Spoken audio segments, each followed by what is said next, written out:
Welcome live here at Elkhart Lake, Wisconsin. It is the Road America 500 here on iRacing Live and Race Spot TV for the Kamel GT series, your brand spanking new GTP and GTO machines running around this amazing classic Road America course. I'm Cameron Walsh, that's Jake Sperry. We're gonna have Paul Smith with us behind the controls, and we're gonna be bringing you all of the action here today from Road America. We'll be right back just after these few moments. We'll be right, and we'll see where everyone lies.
Road America, one of the fabled lands in the, as far as motorsport is concerned, one of the fabled and historic grounds of American road racing, is paying home here today to the IMSA Kamel GT series here on iRacing. It's myself, Cam Walsh, that's Jake Sperry, as Paul Smith, bringing you live coverage today of the Road America 500, live on iRacing Live and Race Spot TV.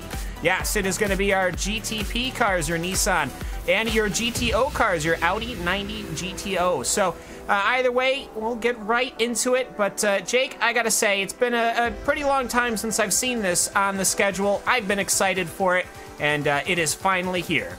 Yes, certainly when we got the schedule, it was earmarked Cam Walsh's and nobody else's, and who can blame you? Road America, 500 kilometers, 78 laps of racing, and all the strategy games employs that will be here up and down. 4 splits worth of action, 47 vehicles here today, Cam, looking to take this grid, 23 of them in your GTP, 24 of them in your GTO, and up and down this field, we have drivers from past, present, and hopefully the future as well. We have a stacked field.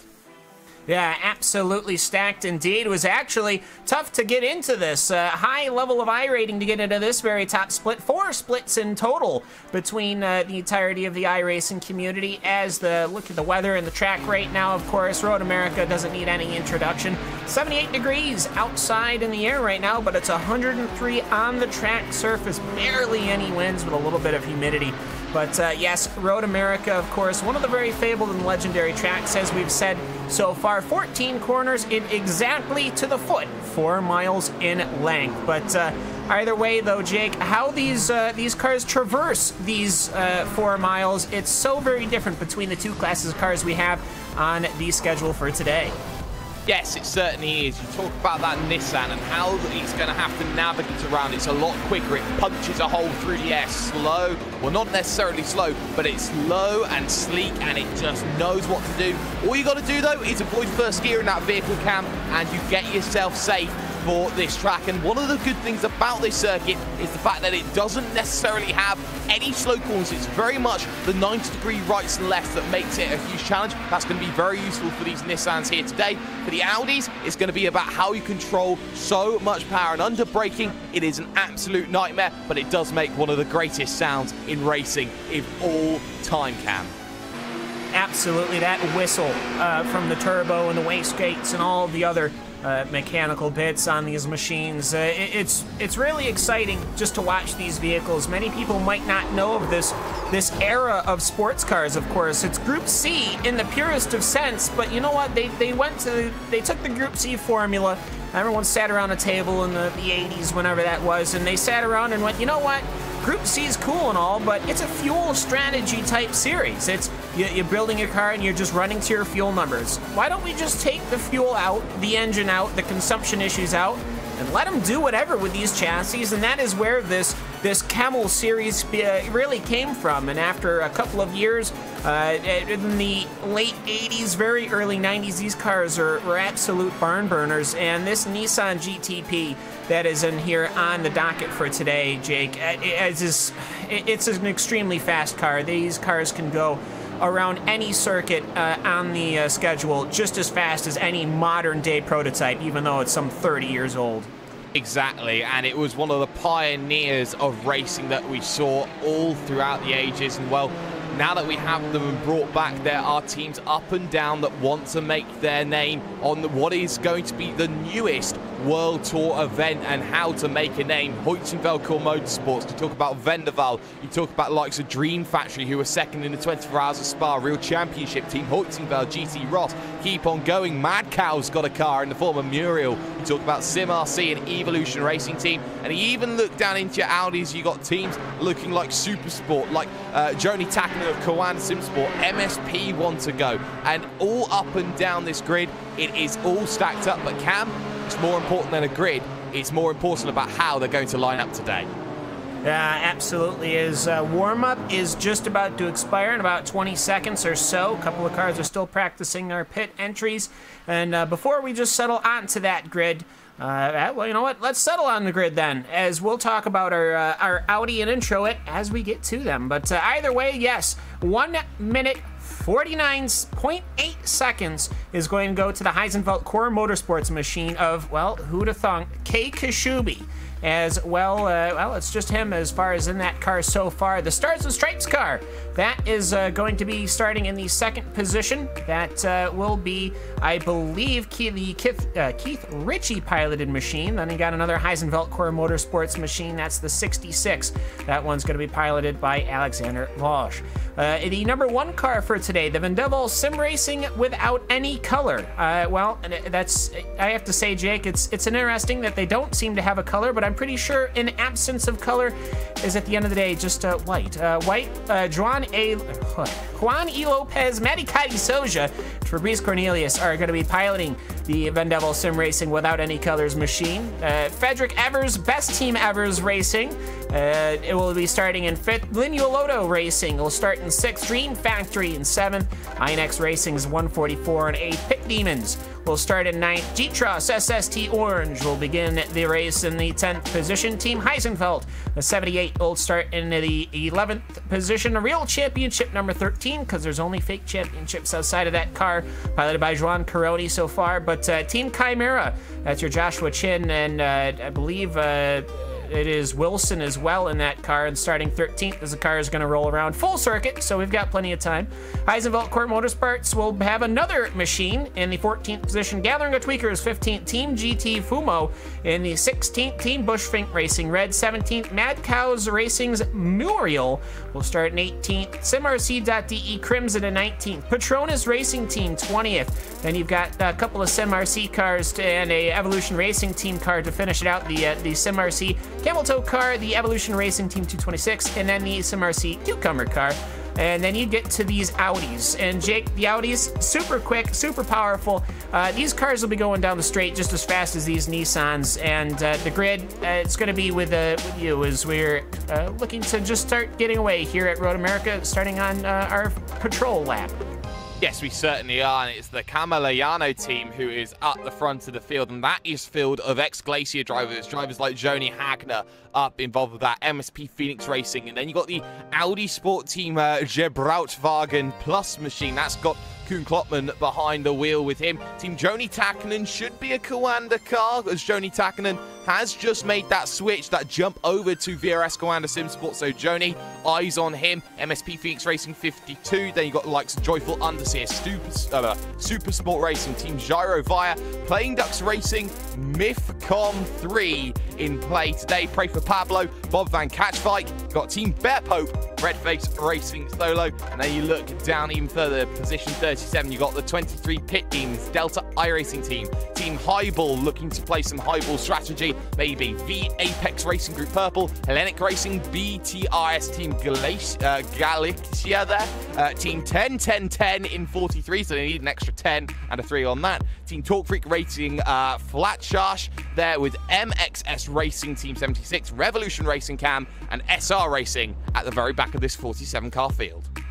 Yes, 47 full racing machines, kitted out, lined up, ready to rock and roll as the Heisenfeld Core Motorsports cars just going under that Speedville Bridge. We're following behind the roof pace car that we have here, the iRacing.com official pace car as compared to an unofficial pace car. But either way, though, Jake, these cars are going to be rip-roaring in here. I love the classic paint scheme Heisenfeld's brought.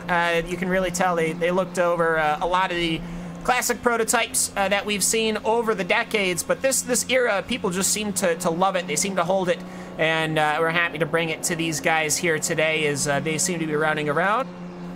Corners number 11, that's the kink right there that they're going to be taking. Obviously a heck of a lot faster than I believe the 60 miles an hour the pace car is going as we're going to head towards Canada. We've got another 3 corners, and then we'll get underway racing green here. But either way, I think, Jake, the big thing, lap differences. 149s and 150s from your GTP, 205s from your Audis. Yeah, you do expect them to slow down, but what you will understand is that when they get to the lap traffic, it's going to be a massive difficulty dealing with them in bulk, and it will take a level head to get yourselves around. These are very wide vehicles, especially at the front in your GTP division here, Cam, but all the best, 78 laps. It's going to be an absolute thrill ride. Absolutely. In 1955, Cliff Tuft started what is now known as Road America, and the configuration's changed very little in the past 60 years.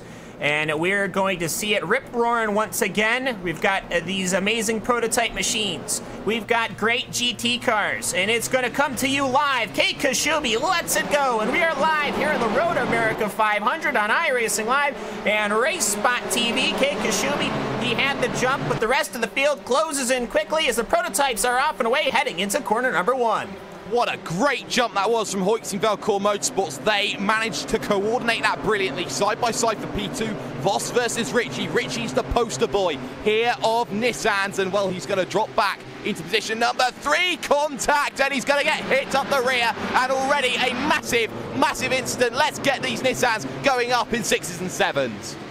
Yeah, the Audis have gotten away cleanly, and they will have to pick through this massive incident here of Nissans. Not what you wanted to see. I think Keith Ritchie ended up going door to door with Wani Lopez. Wani Lopez very quick to go on the docket, and that has involved at least 4 or 5 of the front end prototype machines.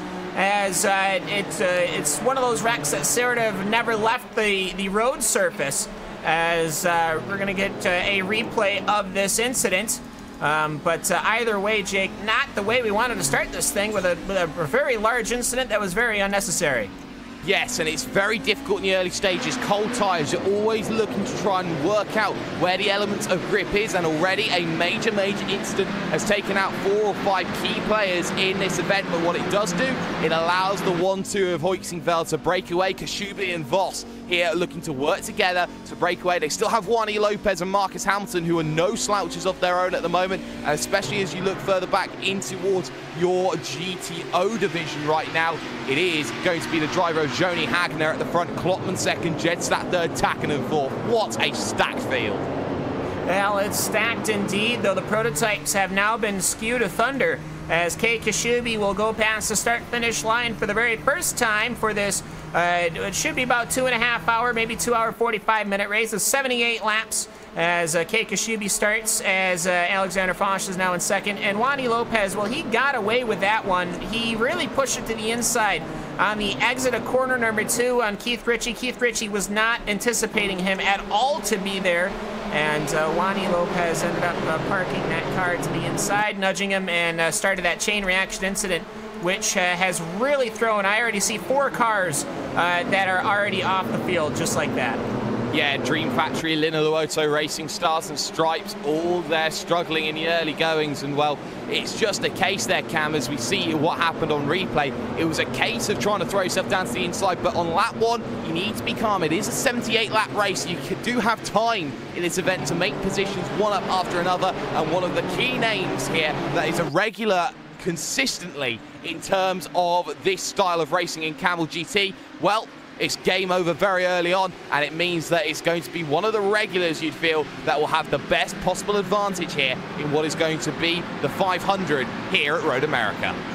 Yeah, very unfortunate to see that. I mean, this is going to be a long race. These cars are going to come down the pits as we're looking now at the Audis as they've gotten away. Joni Hagner, he has gotten his space that he needs, but Cohen Kloppman in that Audi Sport Team Gebrauchtwagen Plus, or however German pronounces that, which is getting pursued by another of the Lucas Jestock MSP Phoenix racing cars. So no surprise there that more of these European guys, the DH club and the Benelux club, are very quick in this Audi, Jake, as they're running around the carousel now for the first time. They've managed to get themselves in single file very quickly and begin their duels. Yes, they have, and this battle for P2 going on. Lucas Jedstad of MSP Phoenix Racing, arguably their star man, against Koen Klotman. Normally you see him in Vendaval colours, but not here today, and he is one of the greatest all-rounders in sim racing at the moment as they now head themselves into Canada corner. Bill Mitchell Ben then turn 13 out on circuit, looking to make this move, but not close enough, about trying to sit as well as you can on the rear and just hope that something can happen. Well, for Klotman, it's a case of defending the wide line taken there by Jedstad. He missed the apex slightly. That's going to affect him on the run up the hill towards turn number 1. And now Takkanen sitting in the catbird seat. Yeah, and as they're starting their way towards the start-finish line, of course, a very, very long uphill, then downhill run into corner number 1 as Hagner, he has got a, it's about, what do we got? About maybe a 1.5-second gap between him and Cohen Klotman. And then you go back to Takkanen and Ovi Trengari, I'm going to go with. The joyful understeer car, as a couple of purple machines, they seem to have had that gap, Jake, between themselves and the rest of the Audi field, as I'm already seeing a couple of two-eyed action from Team Highball, which is a very, very exciting team name. We've got a lot of good team names here, Jake, as they barrel their way down towards the corner number 4. Yes, they're looking to get past Redface Racing solo, and they have done. Then down on the brakes. Vehicle running a little bit wide, actually was Highball there, as now Redface will make its way through, and now Team Gyro Via looks to go down to the inside and makes it, and they all start to check up a little bit there in the middle. Once one vehicle starts going a little bit slower, the other one will check up, the other one will check up, the other one will check up. So they've all got to be careful about the way that they start battling here in this middle of the pack. Very, very close, very different to the likes of what you're seeing in the GTP at the moment, where you have your leaders split at the moment, the top 3 split by 3.1 seconds, with a gap in between pretty much every single one of them at this stage at the moment. The closest back in GTP is Team GT Fumo, with the team of, with the driver even, shall I say, of Michele Ricci, and also the driver of Benjamin Perez behind in the team at Bushfink Racing Red. This battle going on P10, P11 on road. Yeah, and of course, well, somebody's one Nissan just went for a spin. That's Joshua Chin, the Team Chimera car, as, well, that's unfortunate. They're going to lose 4, 5, 6, 7, 8, 9 positions. Again, this is one of the longest straights going down towards corner number 5, as I misappropriated that as number 4, but that is indeed number 5. As the Mad Cow Racing Muriel car looks to go to the inside there. He should have an underbraking. No, he will not. But yeah, that Chimera car, not going to be happy with that to the start of this. The prototype cars seem to have gotten away very, very poorly. Obviously, after that incident, everything got split up. But going towards corner number 1 is the 41 car of Tony Takkanen, Joni Takkanen. He is now fighting with Cohen Klotman, and they've actually just banged quarter panels, and Takkanen has now slid back a couple of positions and has given a position, Jake, to the joyful understeer Audi.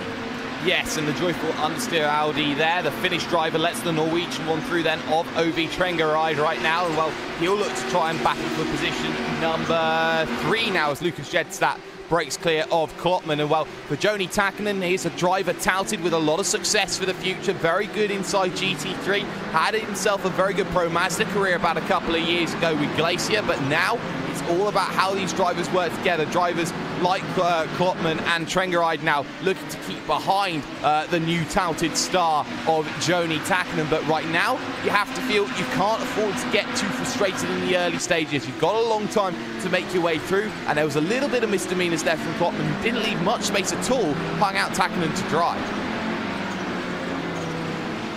Yeah, and as Takkanen, well, he's trying to look for something to go around. He's perhaps tracking a little out of the carousel more than he should. And if you want to figure out where your favorite cars might be running or seeing whom is in the field that we might not be able to cover, there's racespot.tv/timing. Put that into one of your web browsers, and that will get you the live timing as a lovely companion to this event. Of course, the Road America 500, hashtag Road America 500 on the Twitter thingy. And of course, at racespot.tv and iRacing, really, just to get the whole gambit in there. But either way, yes, you're watching the Kamel GT Road America 500. Right now, it's a pair of Heisenfeld Core Motorsports cars pulling away. And in the Audis, however, they are absolutely nose to tail, minus your leaders, as Kei Kashubi is doing a fairly good job as they are running right now through the carousel, whilst your Audi cars are just getting into corner number 1. So already, Jake, we've had 5 laps, and they are almost halfway through, as there's one car, I believe, that is off. That's the Delta iRacing team, number 34. It is, and the 34 then running into issues then in the early goings of this event, lap 5 out of 78. But the battle we're looking at is the one for position number 10, Joshua Chin versus Michele Ricci. And Joshua Chin made that position, looking to try and recover after a spin earlier on in this event. Now looking to try and chase back up to the Team Bushvink Racing red machine. Well, the difference certainly is looking to become a little bit more profound, as now Macau Racing Muriel, for all those Australian racing fans, now looking to close in. Lars Jepperson behind the wheel of that machine, looking to close down. But at the front, as you said, Cam, it's looking a little bit processional at the moment for Hoytsingveld. 1-2 will be brilliant. 2 seconds the gap now between Voss and Kashubi. 1.8 back to Juani Lopez in third. And actually a battle that looks to improve as time will go on will be the battle for P5. Team Hoytsingveld and Christian Hewitt is going up against the Pit Demons orange machine of Marc Montaner. Yes, and as I was noting here that they were already half a track away from each other, well, I lied now. They've only got a couple of corners in between, and the Pray for Pablo car has spun, and he will end up pulling on track just as the GTP cars are starting to approach. That is the number 26 car, ran in the 6 hours of Watkins Glen. Now he's here at the Road America 500. A couple of cars having already retired. The SimRC.de Crimson car, the Heisenfeld Core Motorsports number 99 having pretty significant damage. Lineal Auto Racing, Stars and Stripes, and Dream Factory all involved in that incident early on there with Juani Lopez, who's currently running in the 3rd position, having gotten away with that one. But yes, Jake, your GTP cars now are starting to get into traffic, and if there's ever a time to go on board, it would definitely be now with that number 33 car. Yes, and it's just trying to dash through, has that vehicle in front. Kei Kashubi has Jürgen Frank to help work through the traffic in front, but Frank suffering with a bit of damage, though, on his GTP, so that's going to not really be very beneficial for Kei Kashubi as they pass the 23 Pit Demons machine of Rufi Munoz there as they look to head on through right now. As we look at things going on, I think that Kei Kashubi will have a very good opportunity, and I believe we're going a lap on board. Yeah, and just as we're going here on board with Kei Kashubi, that car you're seeing in front of him is actually the lapped car of Jürgen Frank. That's that SimRC Crimson car. He's going to let Kei Kashubi go on by. We're going to let Kei Kashubi go right on through, and he'll show us how to manage this Audi traffic. Voss is in the pits. The 66, yeah, okay, so we've got Alexander Voss in the pits. The car looks, it's heavily damaged on the right side, so whatever happened quick. Yeah, I've got it. We've got contact there, Cam, and it was with the Pray for Pablo car, would you believe, of Pablo Araujo. So already there, just trying to negotiate around, bit of miscommunication. Pablo Araujo. An incident. Yep, there was. Yeah, the number 22 car, the V-Apex Racing Group Purple, has gotten himself rolled around in all sorts of incident with the BTRS Team Galicia car. Both of them crashed around, and actually, you know what? This is an incident that I had seen with, I believe it was a Ferrari GT car, having crashed in the outside wall at Road America, right going towards corner number 5, and flipped and rolled and crashed. Looks like we don't get our onboard lap, but you know what? There's time and place for everything. There's too much action going on right now. But yeah, Jake, I'm pretty sure I'd seen an incident with that number 22 car, very eerily similar to something you've seen in real life. Yeah, and that 22 will not be very happy after all this. The Apex then were heading towards the rear of the field in the first place, but the big incident's happening, and the big one is that the insurance policy has now gone for Hoytsveld, as Alexander Voss had that big error of contact heading down the Kettle Bottoms, but still, with Kashube, he's got to get past 10-10-10 and Bob Van Catchfight, the two teams that are fighting. It is a lot of traffic that he has to negotiate now in the early stages, and this was the big worry that we were going to have, Cam, going in, is the fact there is a sheer volume of traffic in front that they have to negotiate. 24, they should believe it, and 78 running into issues. Yeah, he's spun around. Christian Kaiwit has managed to find himself looped around. Did he have a help or not? Yes, he did. Oh, I see. This is what it's all sorts of an incident going into Canada Corner. A couple of Audis that were side by side and then parked in front. All of the GTPs arriving at the same time. And basically, they were expecting to take the corner at GTP speeds and needed to get to GTO speeds. And rears of the number 73 car. The Pit Demons Orange ending up going into the air, whereas the Heisenfeld 78s helped them, as we're going back to live pictures here. All sorts of things going off, Jake. Yeah, all sorts of things. Kashube thinks about actually going 3 wide with 2 Audis there. He had the likes of Team Bear Pope and also the Playing Ducks Racing Mythcom 3. As we know with Playing Ducks, they are very reluctant to beat traffic at times as they head into towards their battles, but something very big.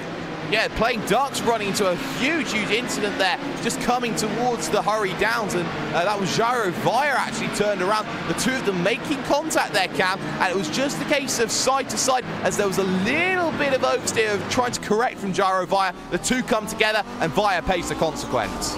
Yeah, and I have to say, I think these guys are getting a little too uncomfortable with these cars. They need to reset themselves, guys. They've got plenty of time to go. We've still got 70 laps to run here. A lot of door banging going on already, as I believe that team Jarovia car has gotten suspension damage as the GTP field rips, roars, and roars their way through the Audi field, as right now Kate Kashubi, he's gone through the majority of the Audi traffic. He's only got 3 or 4 more Audi cars to go, and so let's see if we can now do our onboard lap with him. As we'll come right back to Road America 500 iRacing Live Race Spot TV as we go on board with Kei Kashubi as he works his way through this Audi traffic.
And coming off of corner number 14 is Kei Kashubi. He's had an open track for a little bit. You can really see the force, the pressure, the whistling of the turbos, just how fast this GTP car can get around. That was just a 155, almost 5 full seconds, Jake, off of qualifying time, as he's got that 5.8 second gap now.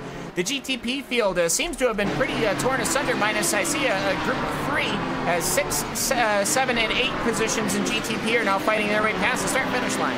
Oh, what a brilliant battle that we've got going on. You've got Bushfink in there, you've got GT Ross trying to control the pace here with Ivan Sol, and Ivan Sol looking to have this battle going on with Benjamin Perez looking down to the inside. That's not going to work. Michele Ricci just behind as well as they get past Team Bear Pope and Casey J. Seymour as well. These three in a really good battle right now, Cam, and they're looking to hold it up. Other news that we got, there's been a change in your GTO field, and Lucas Jedstad now holds it over Joni Hagner.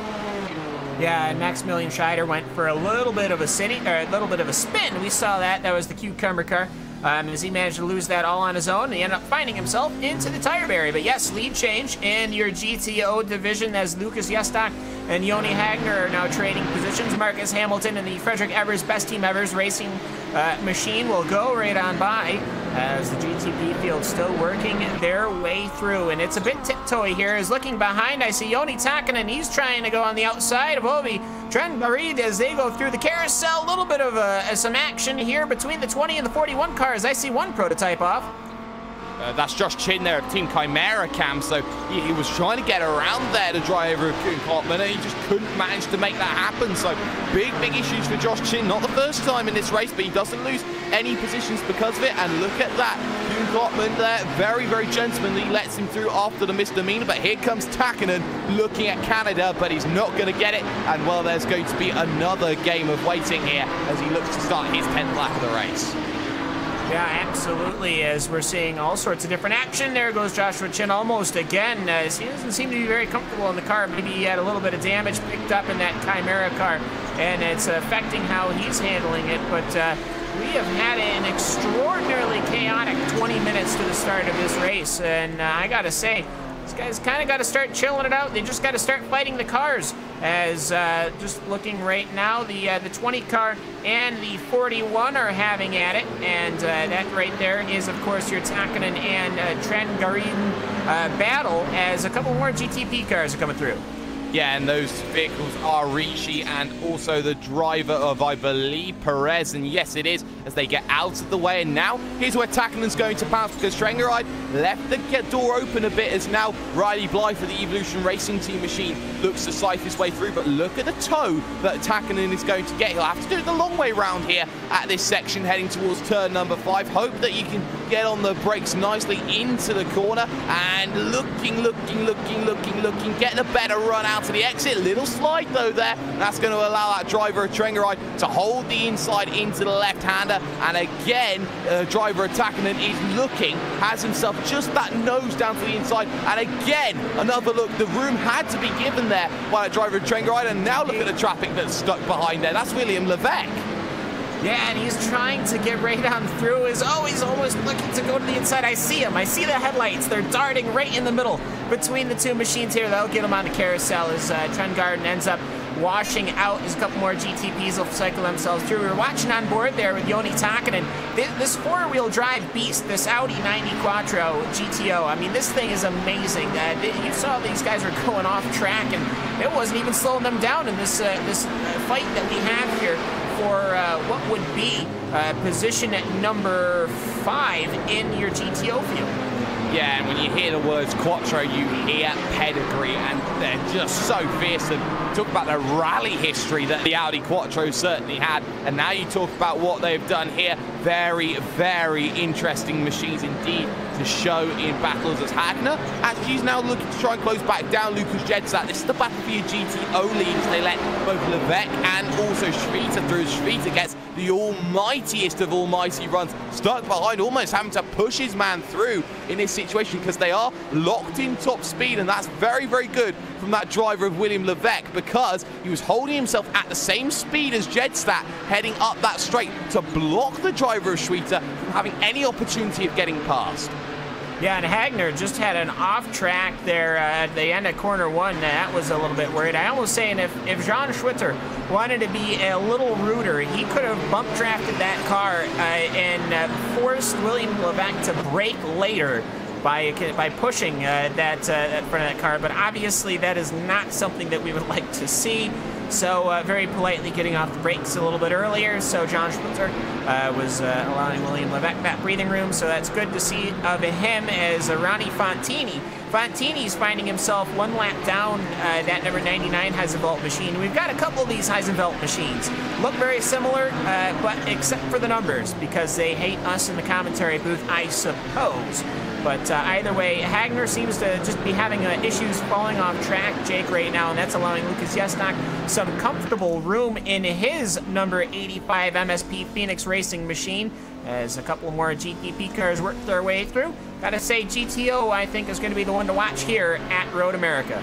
It certainly is, with a 7-second gap actually for Keiko Schube in what is the only running Heutenvelkel Motorsports machine on the leading lap right now. A 7-second gap over Vendevaart is massive indeed, but it is all about GTO at the moment with this gap, which is split by just about a second and a little bit, you'd feel, between Hagner and Jedstad. Jedstad very cool and collected on circuit. Hagner throwing the vehicle around, really trying to use all of the quattro like the rally driving heritage that the Finnish drivers normally have, with drivers like Mäkinen and Jari-Matti Latvala and drivers like that sort of caliber. So right now you have to feel that Joni Hagner looking a little bit more ragged right now, as we do have 2 Finnish drivers inside the top 3. Koen Klotman has run into issues. Onto pit road though is iRacing Muriel. Yeah, a bit of front-end damage on that number 6. He'll pull that GTP Racing machine in as he'll go past the damaged car of Team Dralvai, which, of course, we saw get that damage earlier on. A couple more cars on pit lane, Stars and Stripes car, that Heisenvelt core machine. Both of them missing their drivers, so, of course, those cars retired. But Lars Giuseppe, it took quite a big, hefty lump on that front right. I almost wouldn't be too surprised if that Goodyear Eagle's a little damaged. Yeah, and certainly with the bit of that damage is going to be very, very difficult to be dealing with. But again, MSP Phoenix Racing lose the position as Joni Hagner goes through at turn number 5. Had to leave it late there. The room was given there by Jedstad. Took that outside line. That was a little bit cheeky there from Joni Hagner, just to stick a nose down the inside, see if any room was going to be given. And under the Corvette bridge, it was a very easy overtake in the end. He's back to where he needs to be. But Jedstad, you feel that the Club Diaz driver will have an opportunity to get his way back at some stage, but that was all down to a mistake from the Kamel team, which really did drop them back 3 seconds. Overall, a good run for Jedstad, though, will give him a good opportunity here towards Canada Corner. Yeah, and it does have a good thing. They take the kink here. Now, an interesting thing to note, these cars are taking the kink at about 116 miles an hour. The GTPs that we're seeing just took it at about 165. So the Cucumber car is coming very quickly. That SimRC car, no action going into Canada Corner. I think Canada Corner for Indy cars, Canada Corner for open wheel cars, for something like the Neo Endurance Series, you'd have your prototype cars. For these Audis, I just don't really think it's really a too wide corner. Whoa, and I'm just seeing here Josh Chin battling with Ivan Sol, and Josh Chin's dropping back now and struggling here. Loses 1 position. Here's the second as Michele Ricci will make his way through. Now here comes Benjamin Perez, and the big struggle is a lot of vehicles getting damaged, especially in GTP. It's very difficult here to keep a clean nose in this vehicle because it is so low to the ground. It has that low floor clearance cap, and that's very, very crucial to picking up damage, even if you try and be really aggressive on the curbs here today. Yeah, of course, a lot of ground effects in this car. The 80s, the 90s were kind of the king of ground effect until these things really started getting to the point where they were just taking off over the most mild of humps in the racing circuit, and that's when we started going away from that, as Ivan Sol has Michele Ricci on the inside. That Team GT Fumo car just wanted to peek the inside, but backed out as they head their way towards the kink. No traffic up ahead except for perhaps that Jaro Vau car, which, yes, they will catch. So it is position 6, 7, 8, 5, and 8. So that means that, of course, Joshua Chin, he seems to be having a lot of trouble. He's been picking up damage as Benjamin Perez goes on his inside to Canada Corner.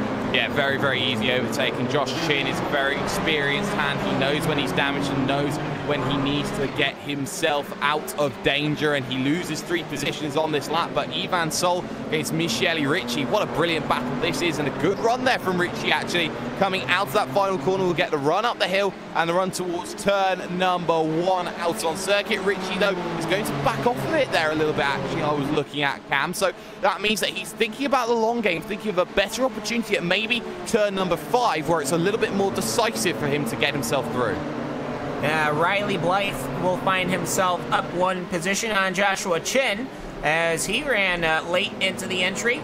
But either way, though, these GTP cars are kind of your top 5 to top 10 all tight knit together. This is the action that we really should have seen here, as Ivan Sol still covering over Michele Ricci. But unfortunately, that turn 1 lap, lap 1 turn 3 incident, which managed to ding up about probably 10 machines, had massive issues. Some were permanently damaged, others were able to get repaired and back out. But that sort of split your field, and this position 5 on back, Jake, is really where the cars that weren't affected by that race managed to find themselves. Yes, and again, a look to the inside from Ricci as he looks down the hurry downs, looking for an opportunity. He's looking to go plus 11 already in this event. You talk about the Evolution Racing Team machine, 22nd to 8th plus 14. Big gainers here the more that you look further down the field. And again, Ricci looking to just set up this run and hope that it works for him right now. He's just unable to make anything happen, not through the kink, and he won't be close enough in this situation. So another game of what is look to the inside though from Jedstat in your GTO division. Contact between the two. No real harm, no real foul, but that was the warning shot from Jedstat there. That was NASCAR-esque. Yeah, and of course, these cars, I mean, you got to remember, these things did end up growing into, I mean, most of these GTO cars were street racing machines. Street courses were where a lot of IMSA racing was back in the day. They loved going to cities all around the United States and bringing them street courses, so they built these cars. They grew them accordingly, as these things are a bit closer to touring cars of the day. But yeah, you've got your frame, your chassis, I believe it's a space frame chassis.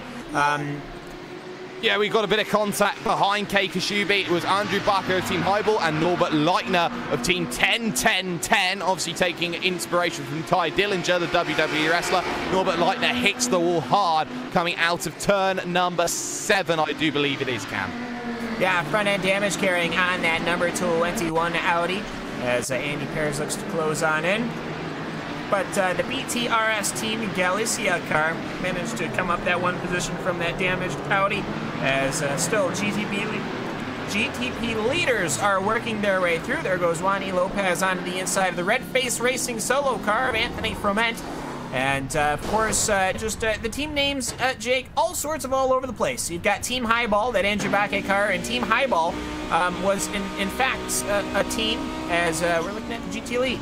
Yeah, side by side now in towards the right-hander of turn number 1, and Jedstat looking at the inside, has the inside for 3 compared to Joni Hagner. Hagner, though, an experienced hand, has the outside line into 3 and had much better braking, actually, down into the corner. Nothing Jedstat could do, and being pinched down on that inside will really compromise the run right now, heading to 5.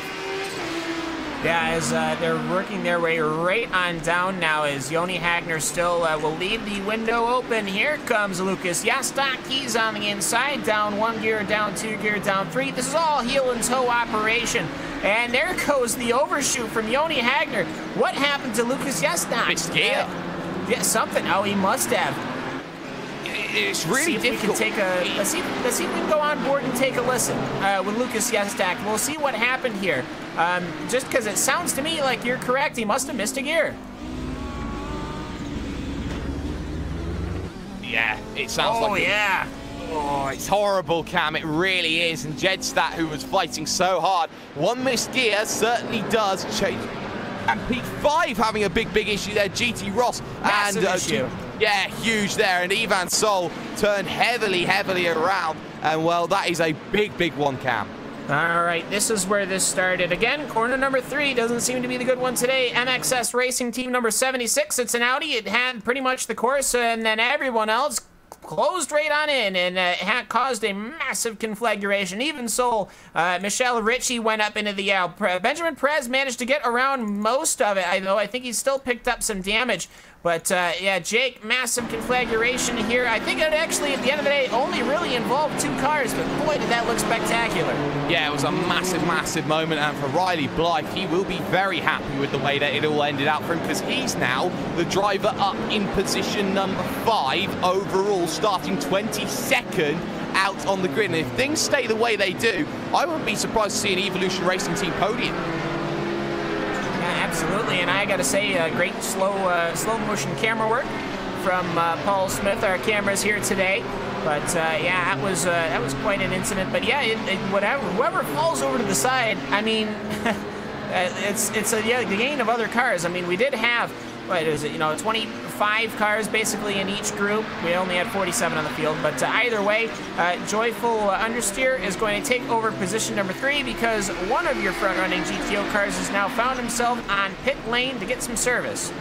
Yes, they have, and so now it's all about how you manage it. It was Joni Tacken actually who lost the position to the Joyful Understeer team. Klotman behind in position number 5. So 3-car battle going on. And one of the big issues the circuit has, Cam, is that it's only really too wide in places. There's no real massive expanse that you can have to deal with lap traffic. It's a lot more pronounced than what you'd see at a Nürburgring or a Spa or anywhere else, for that matter of fact. So when you have such a narrow circuit and you're trying to get vehicles past, it does become a little bit clustered, and you do need a lot of cooperation between both drivers in both classes to make that through. Takkinen, though, he needs to work hard right now because his race victory is slipping from his grasp. Same can be said for Ovi.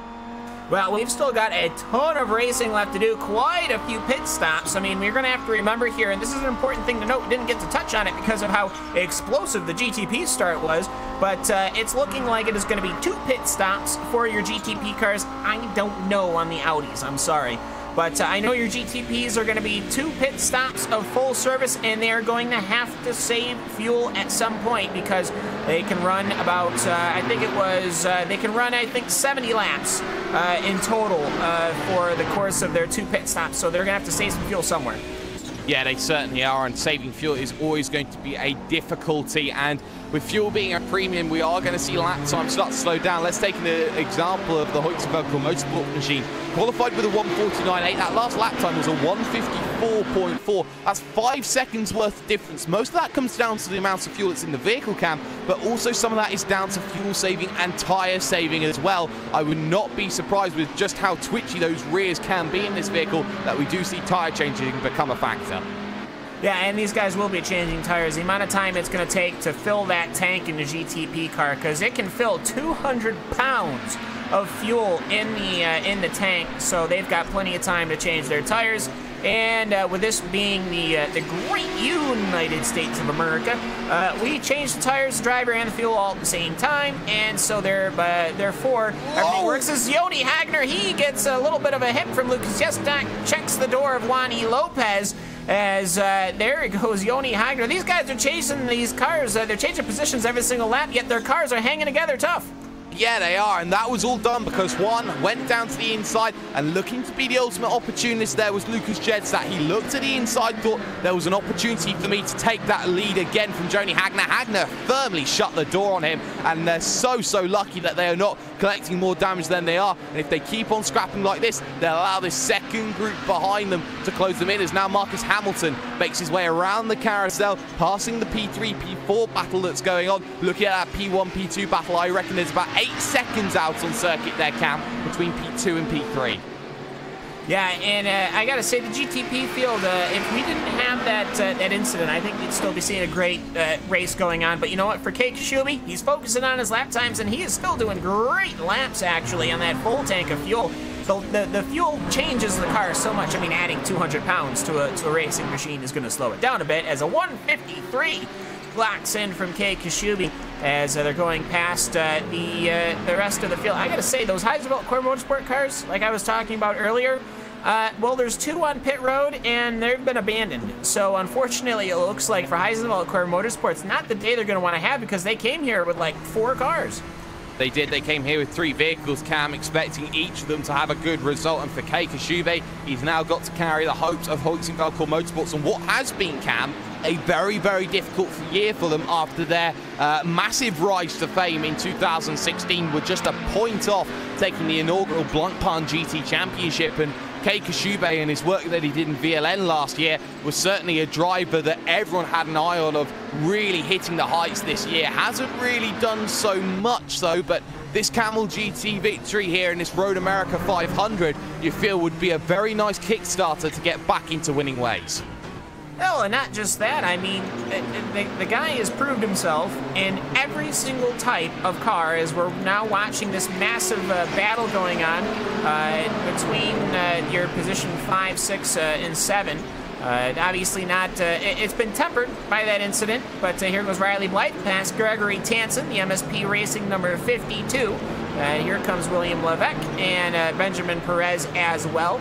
But either way, for Kei Koshube, I mean, he's quick in whatever you put him in. You can put him in a Skip Barber car, he's quick. You put him in a Spec Racer Ford, I'm sure he'd be quick there. GT cars, amazingly quick. We've seen him do some laps at VLN that are still untouched. But either way, as I see somebody off track, who is that? It's Jawad Karoni, the number 4, the number 9 car in position number 4. He's found himself off the track.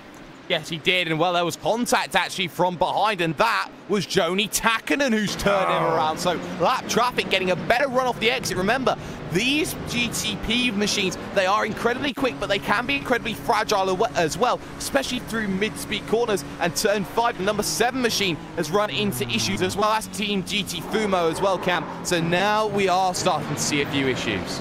That we are. That is going to be a retirement from that Team GT Fumo car, piloted by Michelle Ricky. Of course, that's no surprise. We saw that car being involved in that massive incident, as well as the Petronas Racing Team car. Not sure what had happened with that car, but that's all sorts of crumpled up. But either way, though, yes, these Audis and these GTP cars. The Audi is insanely quick.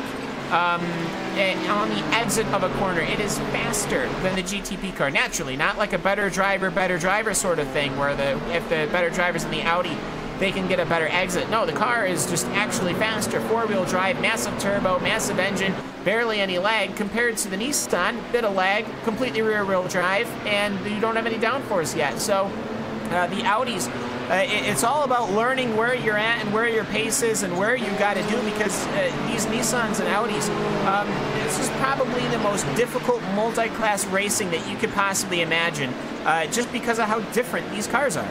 Yeah, exactly, and that's going to be a really, really big point to make as the battle continues between Perez and Blythe. The issue that these drivers are having here is that they are adapting quite a few drivers to a new vehicle in some senses. This isn't necessarily the machine that's driven on the day-to-day by most drivers, as again the driver of Benjamin Perez is looking very angry in the mirrors of the driver of what is going to be Riley Blythe, and again has to take that wider line. And now into the mix here in this big battle here with Levesque behind is Christian Hewitt of the Team Hoixingveld machine, which did drop down the order, now looking to make its way back up through. And also you've got to be very careful about that real championship machine, because if that runs into more issues, then that could be a P4 battle that we have also on our hands, Cam. Yeah, another classic paint scheme from the Team Heisenfeld car. It is not, however, the Heisenfeld Core Motorsports car. Of course, that would be those core prototypes. This is actually a Team Heisenfeld machine, so a little bit similar language, different cars, but you got that NX Racing 144 from William Levesque, all that green and black machine. In pursuit of the all black with the orange sides and the white cockpit area of Team Bushfink Racing as they work their way up the hill. And they're actually pursuing Riley Blythe and the Evo Lucian Racing Team 226, the Australian driver. Yes, he is as well. They're passing the P1, P2 battle in GTO as well. So this is a very, very dangerous situation, because Jedstad wanted to make that move, had the run, but because of the traffic trying to get its way through, was unable to make any form of move down in towards turn number 1. But at turn 3, a little bit of a wide line had to be taken by that driver, Joni Hagner. He was forced to, because of the driver Christian Hewitt going through. So now Jedstad with a very good run here, coming out of turn number 3, looking at turn number 5 with an opportunity. It's going to be too wide, too deep, because Levesque now having to defend from Hewitt. He's going to hold on to that position for now, but down to the inside. Thank you very much. Jedstad now back to your GTO lead. Yeah, and in the back, I see Joni Hagner. He's going on to the inside of Lucas Yestak. No, the door gets shut as Joshua Chin looks to find himself coming through. He will have to back it off, rightfully so. These GTP cars, you are not going to get your way whenever you want it. And this is actually going to be a dangerous area because this is where we saw the incident before. Here comes Joshua Chin, and they go side by side. This is going to allow Joni Hagner to get some speed because Lucas Yestak has to hold off. No, all of them hold off, so they will continue. And just look at how far in the distance that prototype car goes. And here comes Joni Hagner. They're going to go through the kink. A little bit of different jockeying for positioning through the carousel, Jake. Now they're going to run that kink. And still, these guys are putting on a phenomenal show here at the Road America 500. Yeah, they certainly are. Jetstat versus Hagner. This is turning out to be a battle for the ages that we have at the moment, and where you feel that this Audi is certainly proving to be a very, very robust vehicle, as these two have knocked 6s and 7s out of each other in the early stages of this one. Ove in position number 3 is looking to try and hold on to it, but this is the difference in lap times. 2:08.9s from the pair at the front. It was a 2:09.5 from Trengaride, so that's 0.6 of a second difference right now between P1 and 2 and P3, and Hagner is dropping off the back. You are, of course, watching after 41 minutes and 23 laps the Road America 500 in the Kamel GT series. It's the iRacing Live Race Spot TV. I'm Cameron Walsh. That's Jake Sperry.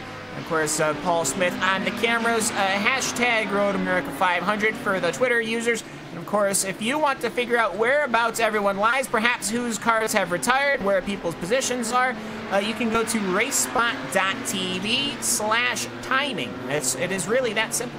And that is live and updated, streamed right, I believe, from Paul Smith's computer. So it should at least somewhat be accurate. But either way, though, if you're just joining us, Kei Kashubi has got a 12-second gap over your second position GTP car of Devil Sim Racing without any colors. And here comes Kei Kashubi onto pit lane.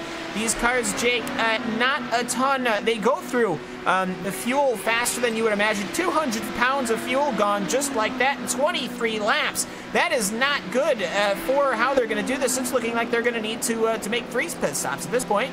Yes, and that's going to be very crucial as Juani Lopez stays out. So Kei Kashubi drops in early down onto pit road, and with that in mind, that you will go about 72 laps, you would feel, from here to make that final stop on lap 72 of 78. So he needs to save about 6 laps of fuel somewhere on circuit. Also down on pit road, I did spy cam the driver Marcus Hamilton, so he's also a driver who's struggling right now to make the fuel number, and I feel that the number 1 going that lap later is going to be very, very beneficial for him, especially now as he catches up to lap traffic of SR Racing. That's Sam Rosamond behind the wheel as he makes his way in towards turn number 5, but he is getting held up, and that's crucial. Yeah, and I don't think the tires are any play here. I mean, just looking at it, Marcus Hamilton's laps are right on par with where he was running before. There goes Kei Kashubi out, and he has got no traffic to the front, no traffic behind. So 34.4 on the ticker as Kei Kashubi pulls away. He's got himself in a good spot, Jake. He's got no GTO traffic to speak of. Yes, and this pit stop strategy is going to be so crucial from between now towards the end of the race, because it's all about how you hold on to a vehicle, how you battle, and actually how your brain incorporates the racing. Side-by-side battling, I'm seeing Red Face Racing Solo of the 19 loses the position to the BTRS Team Galicia machine of Cesar Elteron, and well, Cesar will make his way through the 18 on the 19, and that's going to be for position number 28. Yes, and it may be for position number 28, but it is good enough for what will be, I believe, if I can find them, position number 12 in your GTO field is that BTRS car. That is, of course, the vintage paint scheme for Audi used to run, and then a multicolor that for Red Face Racing Solo. As yes, here comes Vendaval, no surprise there. So 24 laps on a tank. These guys, with how much running they're doing, perhaps not making it. I was under the impression they can make 25 laps a tank, and these guys are coming in 2, maybe 1 lap short. Yes, and that's very crucial, because those 2 or 1 lap shorts will snowball, and that will make life very difficult. Just tell you just how difficult the racing is being. We only have 15 GTPs still running in this event right now. Compare that to the 20 machines that we have in GTO. The GTPs are taking the biggest helm of the brunt, shall we say. Juani Lopez in, he will get the fuel and he'll look to try and get himself back out again. For the Hoyks and Velcro Motorsports machine though, straight past the start finish line he'll go, and the jump will be all too easy. Yes, it will, and actually that Vendaval car seems to be losing quite a bit. Where is Kei Kashubi? Kei Kashubi is way ahead, as I think he's going to have a much larger gap than what he started with, so whatever his outlap was very impressive. Juani Lopez is off and away, and he'll find himself back in, I believe, 5th or 6th position. But either way, your leader currently right now, Riley Blythe in the Evolution Racing Team 226. And here comes William Levesque on the inside. He wants some of that action, that 1-444 car going to the inside, nice and easy. Yeah, nice and easy there from Levesque, making the move there in the 144 Inex Racing machine. Riley Blythe didn't have too much to really respond with, as these are the drivers that are looking to make that two-stop strategy. This is the big issue, though, that they're going to be having today, Cam, because although they're on that two-stop and they're going to be saving that extra stop down onto pit road, the question is they've got to stay within a certain amount of window compared to Kei Kashubi to stay within relevance for the race win, and I'm not sure that they're doing that right now when you think about the fact that they are about 45 seconds back already heading towards the first stop. Yes, and it becomes very difficult to try to surmount these mountains. We got to remember, these GTP cars, you can throw them all together without any traffic, and you would still have gaps like this with just how the drivers are going. But either way, Kei Kashubi, he's finding himself in a little bit of traffic, but not, I wouldn't say too terribly much. He's a little bit behind Joshua Chin, and it is going to be, Christian Kuit, Riley Blythe, and William Levesque, as they're working their way around your traffic. Of course, these guys are going to be your leaders, and they are all going to come in. No surprise there. These guys did make the 25-lap metric, so we'll see here. We've got a little bit of chat here in the stream, and from some of the drivers who retired earlier, Tapani Linulottos. It's supposed to be a 26 plus 26 plus 26 lap run, Jake. It's not looking like anybody's hitting those numbers except for these 3 cars. And the big issue for that, actually, Cam, comes down to the track as a vehicle goes off in the form of Chris Sansisto of the Delta iRacing team. The issue comes down to the track temperature. It's 40 degrees. It's hot. It's very, very understeery, and that, of course, means that you're actually taking longer, lap times are slower, and that means that fuel numbers also go down. So the track conditions today, Cam, are making it a 3-stop race rather than a 2-stop. And the 226 car, he's slid a little bit and a little too angled into the pits. He has found himself parked into the pit while his headlight is resting on the concrete. How will he be able to get away without pancaking that car? As he is now sitting there, I seriously think if he doesn't reverse it, he is going to destroy the side of that car. He'll get away. And you know what? I don't think, somehow he has not managed to do anything but barely tip the paint off of that car, and I think he actually got out ahead of Christian Coit. He did. 'Tis but a scratch, in the words of British fabled comedians that we have right now. And Riley Blythe out ahead of Hewitt, which was to be expected in that situation. The question, though, is does he stay out ahead of drivers like Levesque? And, well, for Levesque in the Inex machine, he is certainly well on his way in comparison. So Levesque may be short fueling this one a little bit now here, Cam, knowing the fact that it's going to have to be a 3-stop here from now towards the end of the race. Baz Schlob, though, is on course for a 2-stop strategy as things stand in the Gathering of Tweakers machine.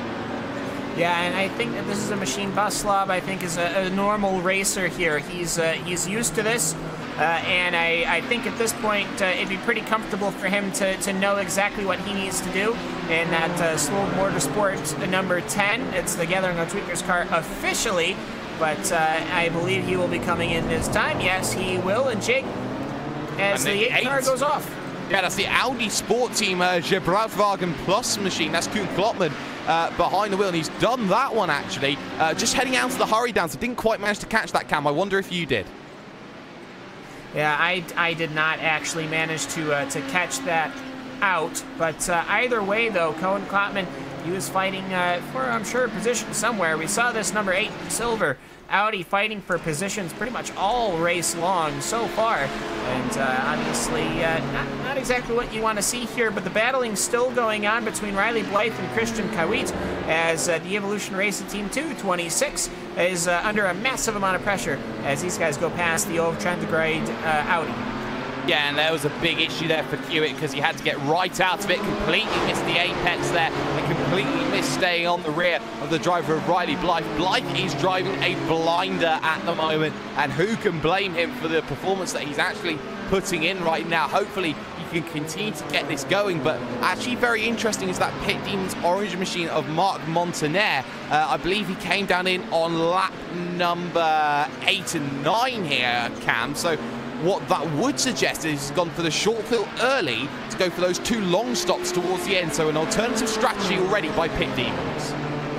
Yeah, and I think that also, I think the Pit Demons car did have a little bit of damage, if I can recall. They were the ones that were involved in an incident at the exit of Canada Corner. So maybe perhaps they had to get a little bit of repair too and decided let's just combine it all into one big shindig. But either way, just looking at where people stand after this GTP pit stop, Kei Kashubi has now found himself back in the lead with a 17-second gap now between him and Wani Lopez, who himself has about maybe a 15-second lead over Marcus Hamilton in that Frederick Evers Best Team Evers racing car. And that Gathering of Tweakers machine is sitting in the back. It'll be hovering there. Will the strategy pay off for them? In the GTO division, Lucas Yesnak seems to get a little bit more of a comfortable lead over the Kamaleano car of Joni Hagner. Joyful Understeer running in third. Joni Takanen is running in the 4th position in the Autosport team. Gebrochwagen is in the 5th position right now, and that number 8. And Jake, after the first 50-some-odd minutes we have done here, I gotta say, if only we had a very good run with these GTP cars, I think we'd have a very good race ahead of us, but this one's still paying off. Yeah, it certainly is paying off. We're having some great battling up and down the field, and you'd feel that right now it all comes down to how the strategy card is coming into play, especially in the GTP division. GTO yet to come down in right now, but I feel that Joni Hagner may be the closest driver to catching the 85. Yeah, and actually, you know what, we'll go on board with Joni Hagner, that number 13 Kamaleano car, as he pursues the number 85 of Lucas Yesnak. Let's go on board with a lap here at the Road America 500. This is your GTO division, the Audi 90 GT Quattro.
So on board with Joni Hagner as he comes out of corner number 3. A good running from that Audi GTO. And Jake, I think the biggest thing we got to remember, our current cars, our current crop of modern cars, you can wiggle your fingers and have the car shift for you. This, not so much.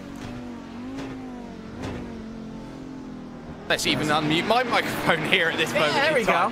Yeah, that'll help. Certainly it will. No, you're certainly not going to be in a situation, Cam, where you're going to be having that flappy paddle gearbox. It's pretty much H shifter or bust. So you'll be moving that that right hand up and down, working yourself through the gears, and it's always going to be very difficult in these Audis to make sure that you have yourself in position to make sure that everything works out for you. It's about how you mind map every single part of the circuit, and it's a much more physical affair than it would be, say, if you were in a current crop of a Formula Renault.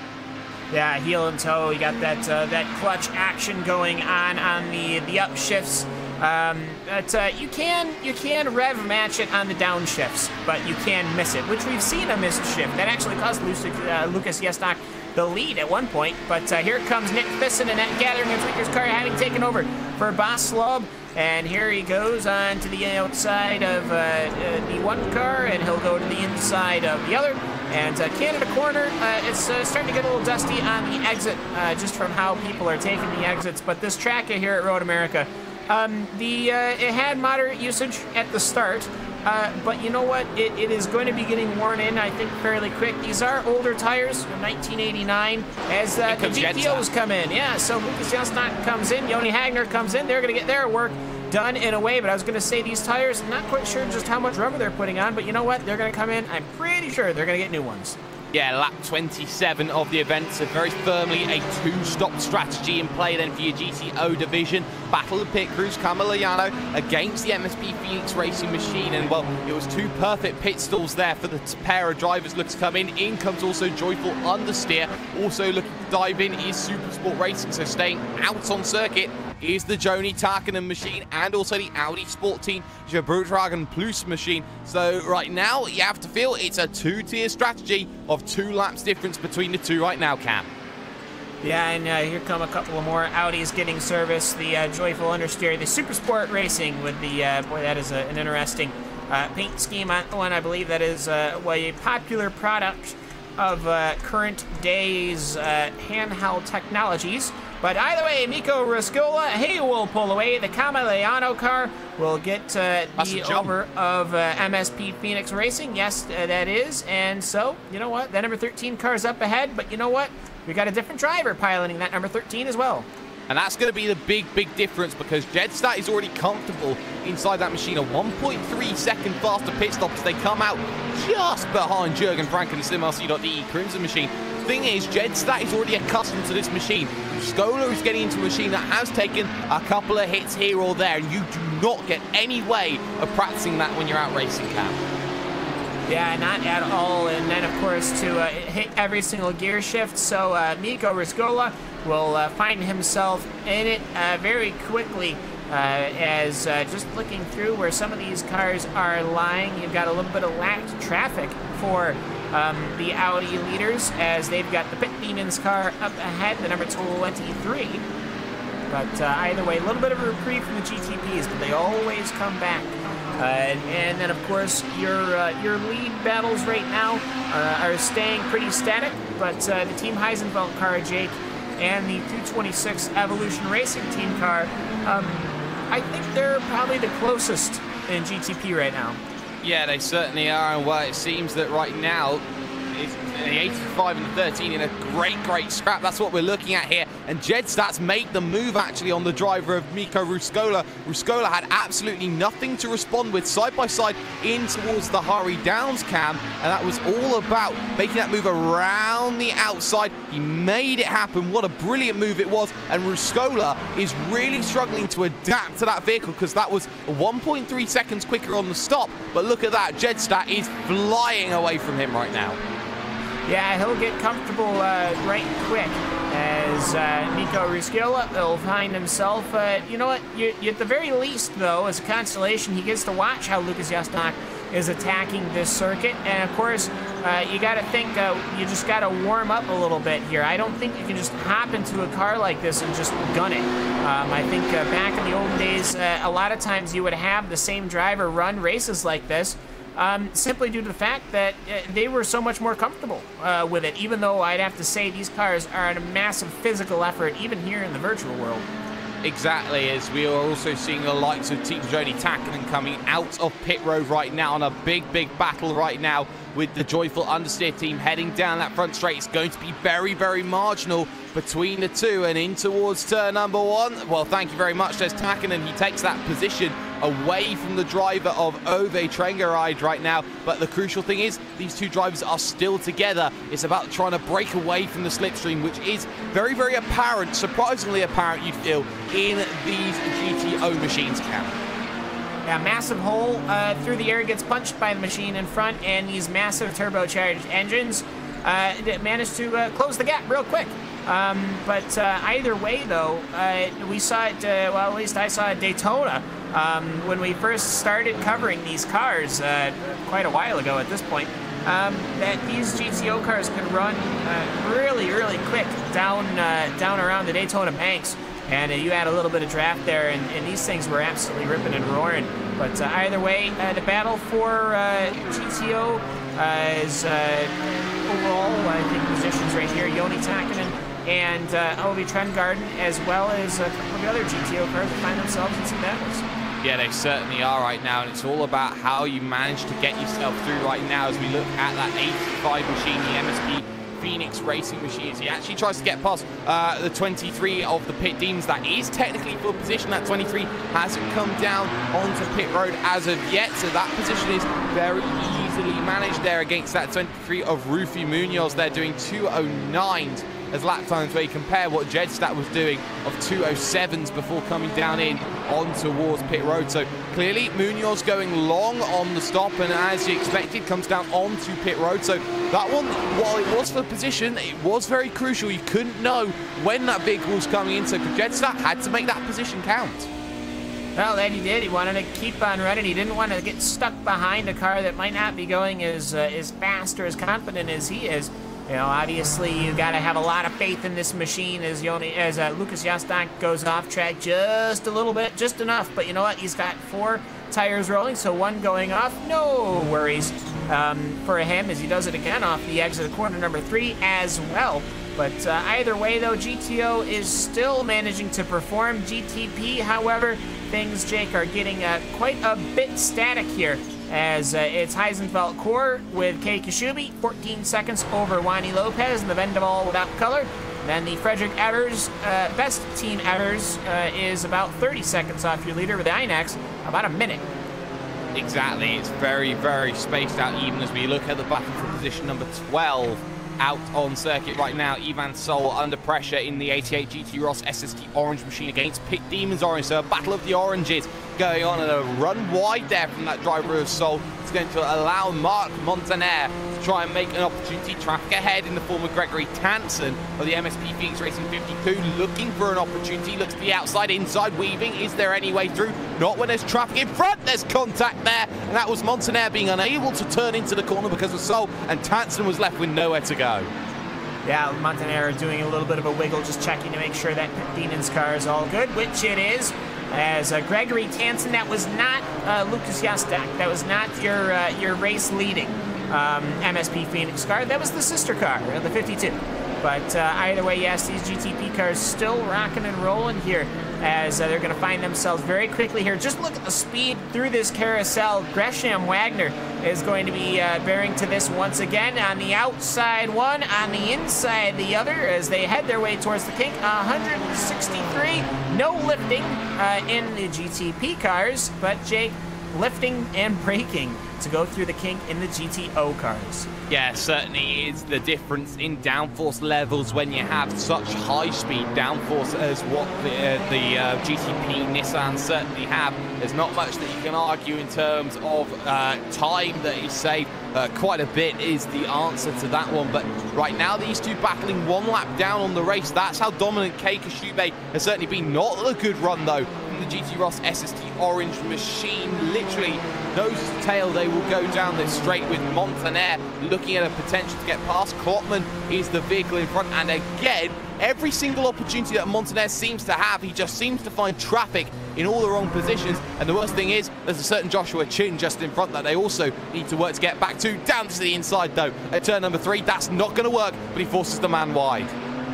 He forces him wide, but at the same time, he'll close right on in. I think he wanted to sniff a draft, but then he just goes, I'm too close. I don't want to risk doing it. Yes, he'll do it now. Nope, he'll make a decision going out again.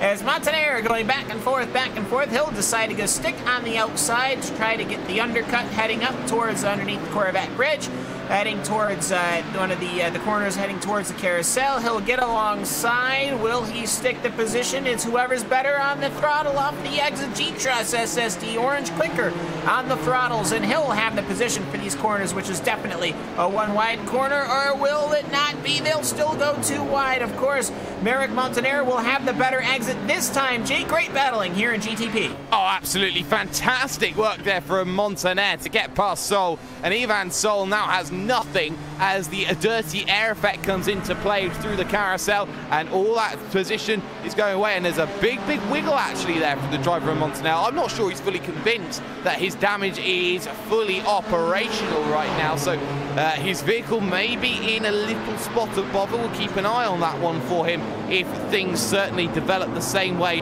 that they are at the moment. But a bigger thing that I'm looking at is that we've seen a certain lack right now of Layano team. Of the Kamel Layano? Yes. Okay. All right. I found it. It's on pit lane. It is missing, I would say, a good portion of the front end of that car. A good portion is certainly a very good portion. So that's going to be a shame for them. They were up there fighting. It was Ruscola who was behind the wheel. So a big shame, but it's gone at, oh dear me, that does not look like a very nice place to have an incident. And by my looks of things, I'm trying to work out where that is. That's the final corner cam where they've had the incident, and guess who was there? Joao Caroni, heavy contact into the wall. Nowhere that Ruscola could have gone. Yeah, I'm just bringing it up myself, but just very unfortunate incident. We saw these guys going again and again. These cars were running right past each other, and just right before that final corner, just at that nap from that position number 7. Oh, so violent of a hit, too, for Ruscola. No way that engine could have survived. It instantly detonated. Very harsh incident for one of your GTO leaders. And very unfortunate when you got a GTP car basically throwing out one of the leaders just to, what, say maybe 5 to 10 mile an hour more going through corner number 14? Exactly. It's very difficult to know how much your closing speed is, especially in these vehicles. As the battle for P2, actually, GTO is very close. Trengaride versus Takanen right now that we're looking at. And, well, it seems that just for the moment we're going to stay on replay at this time. And, well, that big shunt, yes, the engine certainly wouldn't have survived, but thank goodness this is sim racing, because that would have been a massive shock to the Hans device. Yeah, absolutely. And thankfully, we actually have those in the iRacing sim. We're literally safer in the virtual sim than they were in real life. Obviously, these guys back in 1989 would chuckle. But either way, as we're watching along this replay, you're watching this great battle between MSP Racing Phoenix number 85. Really the only challenge to it as they work their way now past Canada Corn. You'll see them take the final couple of corners, and as they approach corner number 14, you'll see the prototype of Joao Caroni parking himself, there it is, into the posterior of that number 13 and sending him viciously into the outside wall. Yeah, massive contact for the machine in position number 8 out on circuit overall. Joao Caroni. Real Championship had come up to the fold in this last year. I remember when they were a very small team with big aspirations, and Real Championship have certainly upped their game over this year, but incidents like that give you a reputation, and one which they certainly will want to avoid. Yeah, definitely.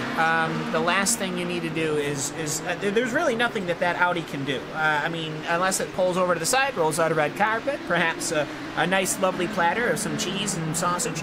But he's just trying to take corner number 14. There's only one way that these Audis can run a race course quickly. And so the problem is that these GTP cars, on the other hand, it's a completely different world. So we got to remember, though, some courses are courses that we go to in the series really never had GTP and GTO cars together. This, on the other hand, is in fact one of the 4 or 5 times a year that these cars would all be together on track. So we got to remember here that Nissan ZX GTP ZX Turbo would be on track with this Audi 90, and you know, they managed to make these things work. So we know it's possible, but my goodness, does it take careful planning on the part of both drivers. Yeah, it certainly does. It's always a very, very intricate and delicate dance between two classes when you put them on the same piece of real estate, and no matter what series you try and look in, there will always be contact between a quicker class and a lower class. Such is the difference between those drivers. Looking at the P2 battle going on, though, in GTO between Ove Trengereid, the Norwegian, against the Finnish driver of Joni Takkonen, part of the Coanda setup. Now, these two, they've been pretty much stacked like this for the last couple of laps, and Ove is within that 0.6 of a second bubble, but he needs to find that a little bit more pace. The last time by, it was a 2.85 meets a 2.89. I think it's going to be a little bit more different this time by, as they make this run up towards the stripe. It's a 2.079 from Ove. Takkonen responds with a 2.083, so they both went quicker on that last lap, but Ove is finding a lot more pace.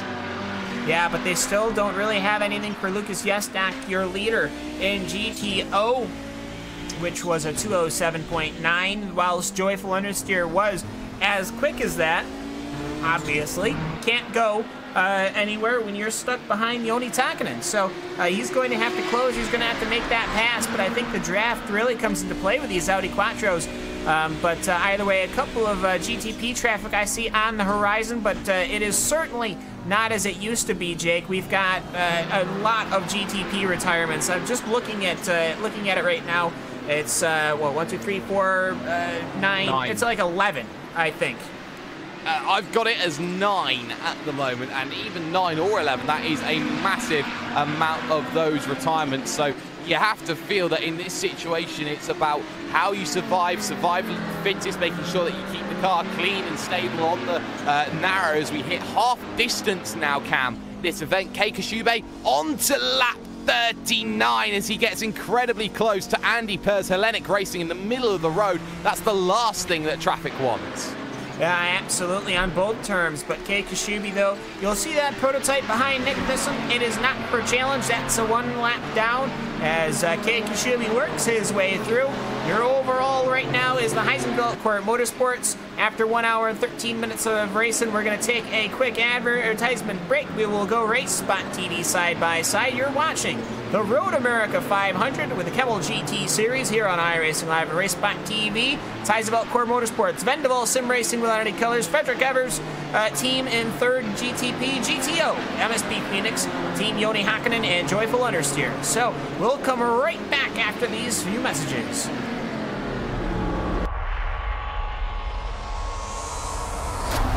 There are 3 different paths if you want to call yourself a world champion of sim racing. NASCAR, open wheels, or endurance racing. But no matter which one you take, you can guarantee that the journey will always be tough, which few will ever complete.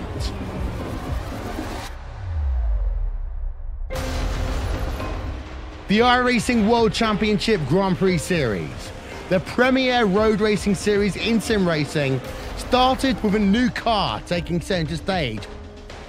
Then, it was Martin Kroenke resisting any challenge thrown at him to break the 5-year stranglehold of Gregor Hutu as being world champion.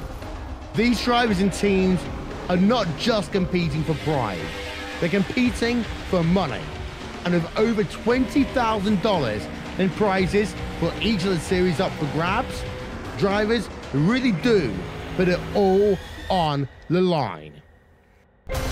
The NASCAR Beginner Series, powered by iRacing, is the premier NASCAR esports series featuring the cars and tracks from the Monster Energy NASCAR Cup Series. The 2016 campaign saw a return to the top of the mountain by Ray Alfalla as a 3-time Oval World Champion. The march to that championship was not easy, though, despite the fact that Ray Alfalla took home the most points in series history.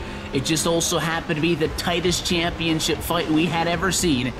These guys are set for the 2017 campaign. The Blancpain GT Series hosts the top GT3 endurance teams in sim racing, with groups of 3 or more drivers sharing the wheel. This is a championship you can't win alone, and you need the same determination, passion and drive from your teammates to be successful. They often say that it takes just one mistake to lose a championship, and in team racing, it may not be your mistake that costs you the win. Last season, VRS Coanda SimSport won the championship by a single point. This year, who will step up to the plate?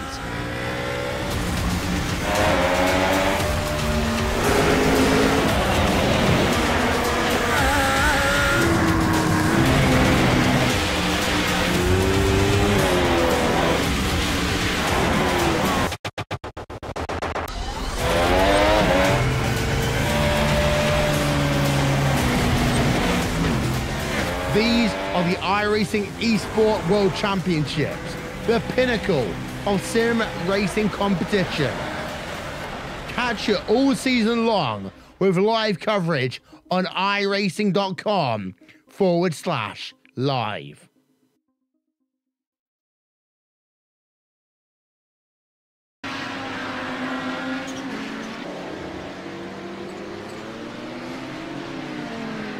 Welcome back to the Road America 500. I'm Cameron Walsh, that's Jake Sperry, that's Paul Smith, bringing you live coverage of this great event that, well, for lack of better words, in this race was ran in the configuration of 1989. It had a sponsor that, whilst I don't feel I can say I can simply do, and that is that. That's a little flat, actually. Either way, though, as we're bringing us back to this coverage, the race-winning car from that, the Nissan GTP ZX Turbo, is, of course, the prototype we have on the docket, and the Audi GTO is here as well. Jake, it's one of those things where we psyched ourselves up for it. It looked like it was going to be a good one, but whilst we got great racing from some individuals, the overall race seems to be a bit scatterbrained right now due to a ton of incidents. It certainly has been, and the Crash compilation videos will certainly be getting a few more additions here today, but here as we head into the second half of this event, there is still some great battles going on. I'm looking at this P2, P3 GTO battle, the final spots on the podium between Team Joni Takkanen behind the wheel, the new Coanda driver, and the joyful understeer team of Ove Trengeride right now. And this is the great thing about this battle going on, because these two drivers very, very well matched at the moment here. These two running pretty much nose to tail within the vicinity of about 0.7 of a second of each other.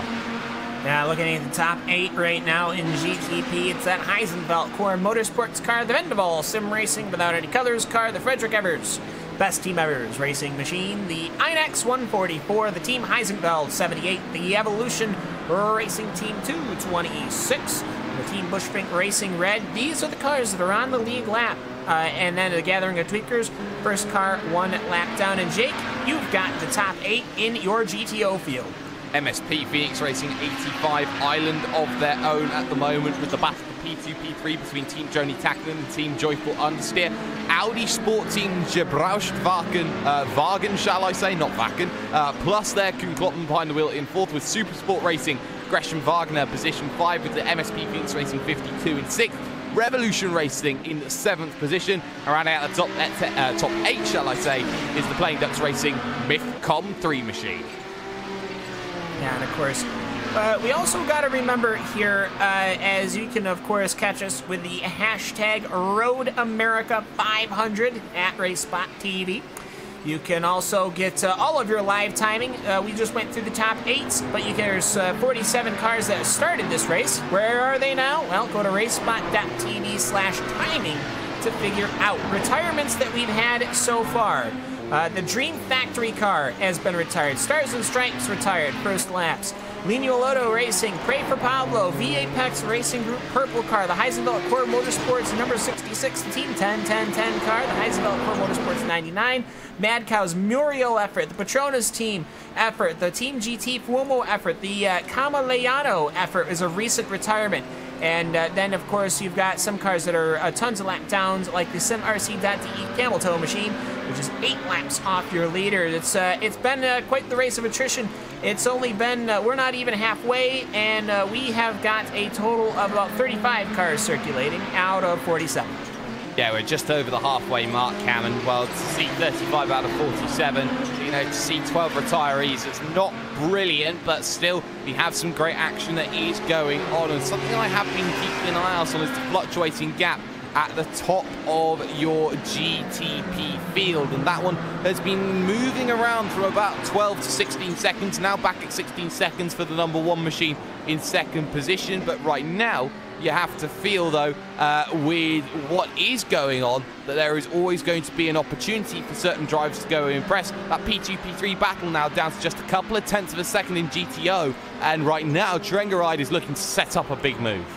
He is. GTP field is in 43 laps done in GTP. Kei Kashubi, he's gotten his service. He's staying in that machine. That car pulls away. Fabrice Cornelius hopping into the Devil Sim Racing without any color car. Marcus Hamilton seems to be staying in his GTP car. Joshua Chin, the Chimera car going by. That's one lap down, though, as Marcus Hamilton is looking to pull away. Here goes Fabrice Cornelius. He gets away first in that number 1 machine, pulling back onto the racing circuit in clean air. Marcus Hamilton in pursuit. So your leaders coming in here at lap 43 out of 78, and it looks to me, Jake, like these guys are going to have to make yet another stop.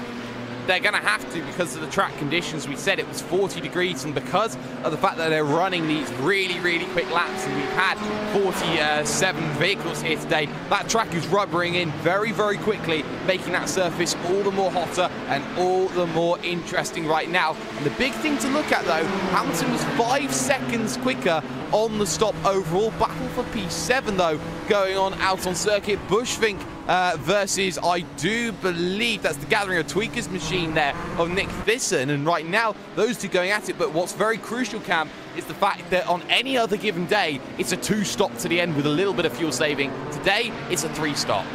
Yeah, it's supposed to be 26, 26, 26 according to the quick feet that joined the chat after that turn 1 or that lap 1 incident. And if you are just joining us and wondering, well, what the heck has happened?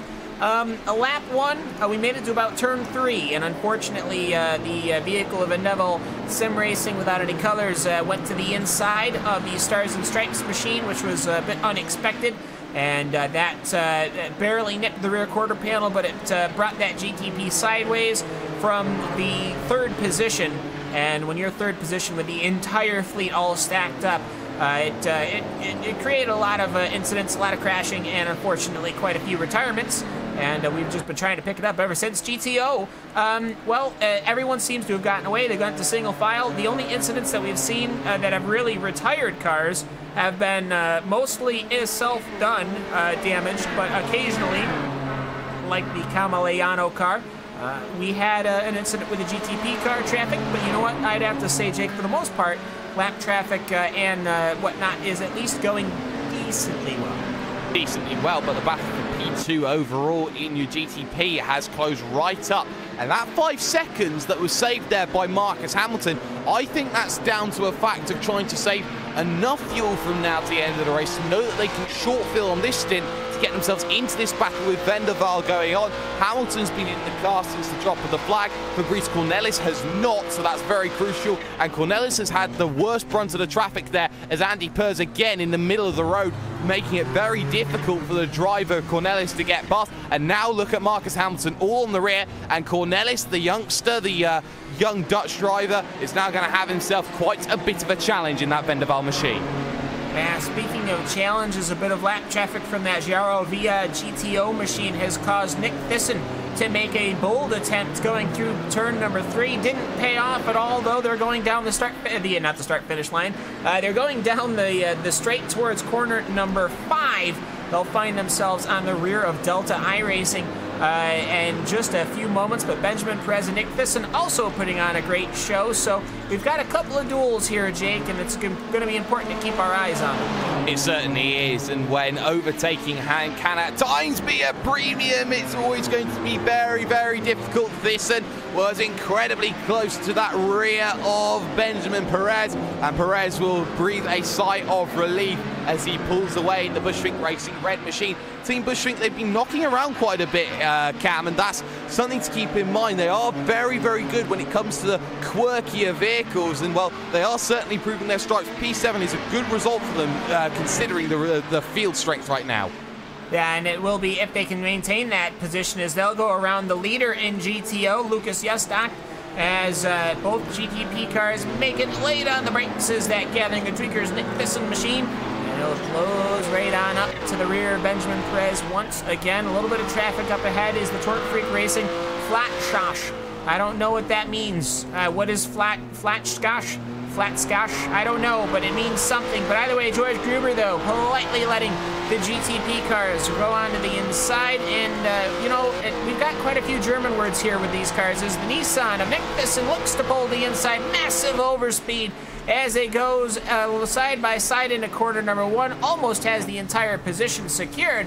But, Jake, we seem to have a lot of German flair with this Audi machine. Perhaps not just because it's a German car, of course, not just because it is technically the sequel to the very famous Group B rally car that everyone can certainly remember, but it also, one of the most famous drivers of it, Hans Joachim Struck, piloted this machine for many years.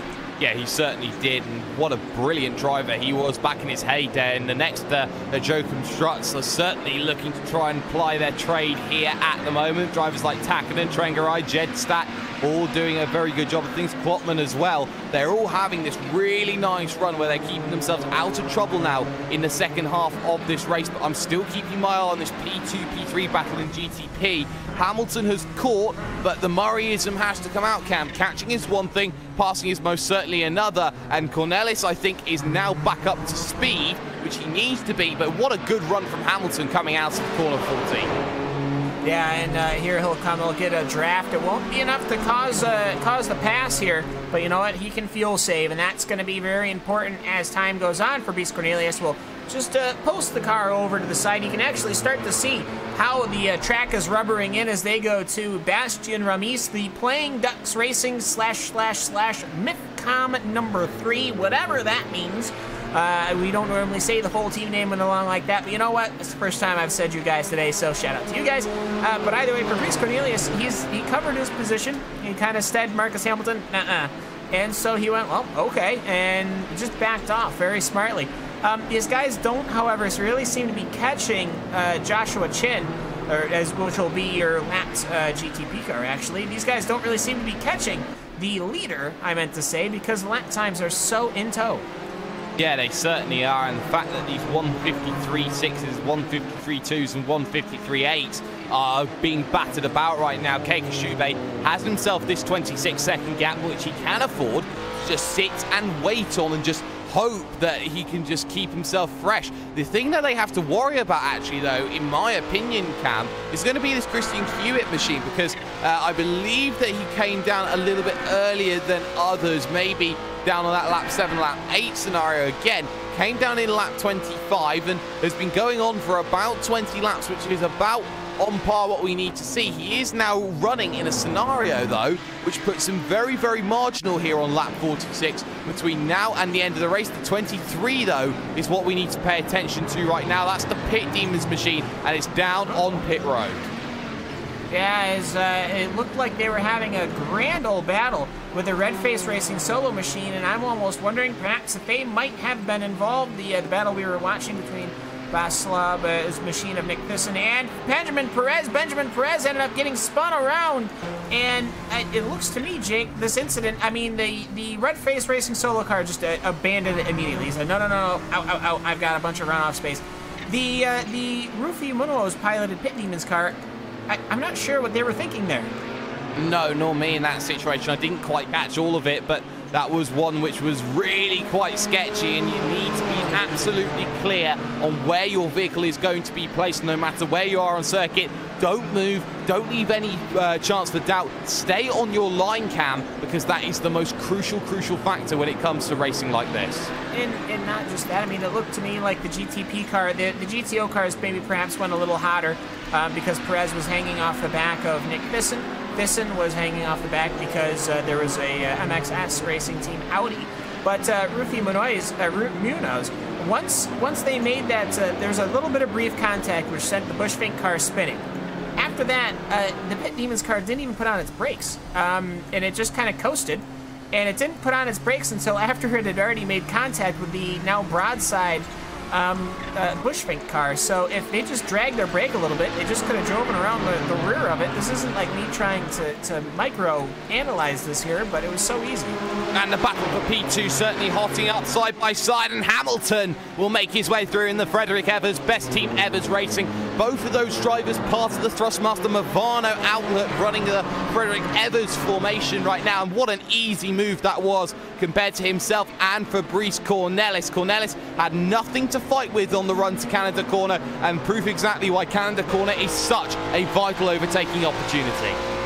It absolutely is, especially in these types of cars. We were talking earlier, they are not great for as they go around the Benjamin Perez Team Bushfink Racing red car, which is now pulling off of pit lane, unfortunately.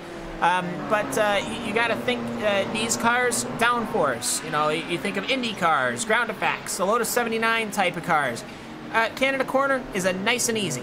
But just looking through it, I mean, your Audis, not able to take these corners. The GTP cars, they can take a corner like Canada Corner too wide. They can really push the limits just because they have the ability to basically either abort or engage at any point, whereas the Audis can't, which means that this racing circuit is almost an entirely different circuit compared to the Audis. Exactly, and that's very crucial. And talking of those Audis, we've had a change for P2 there as well, as Joyful Unsteer have gone through on Team Joni Takinen as well. The battle for P5, P6 though, that one halting up between Inex and Evolution Racing Team. Riley Blythe looking to get onto the back of the driver of William Levesque right now. And well, it's all about the game and certainly how you play it at the moment, because Levesque here is just trying to hold off Blythe. 56.9 meets 54.2. That's the big difference that we're looking at, and that's enough to say Levesque has already made his way through on Blythe. Yeah, and just as looking through, they're heading towards that very quick, well, the very slow left-hander between the very quick Carousel. Carousel's a pretty unique one. When you think of Carousel, you think of the Nürburgring, but this one, very different. It's long, it's fast, 100 miles an hour. You're disengaging, re-engaging. Look to the number 52 machine, which is a Audi, and it's the MSP Phoenix Racing going side by side with the Super Sport Wagner car, as the other Phoenix Racing car finds himself in a battle over-under from Gresham Wagner. That 105 looking strong. You can hear the whistling of them going up through the gears. Yeah, you certainly can, and the keys will jangle, and everyone will look to push that little bit further here. Wagner was very unlucky in VLN the last time we saw him driving an MX-5. Wants a bit of redemption here in the battle going on for position number 5 overall. Good run out to the final corner, will allow side-by-side in towards turn number 1, but he sits there and he waits on the driver of Gregory Tansen. He thinks about it, he moves a half a car length to try and force it to say, you know what, I could go and make this move if I wanted to. Very conservative though on the brakes there, Cam. Very useful to know Wagner is taking nothing for granted. No, not at all, as they're putting their positionings. And, you know, it was a safe battling, I guess I should say. I don't think there's any such thing as safe positioning. But overall, I mean, these guys were being conservative. That's what we want to see, of course. We've still got a lot of this race left to go here. We barely just went over halfway for these Audis. Of course, that means for your GTP cars, we're already closing in on, we'll be lap 50 next time by, so which means that we'll have 28 laps to go, which is when you've got a minute and 53-second lap times, it'll still be a while, but gotta say, these guys being conservative, that's what we kind of want to see.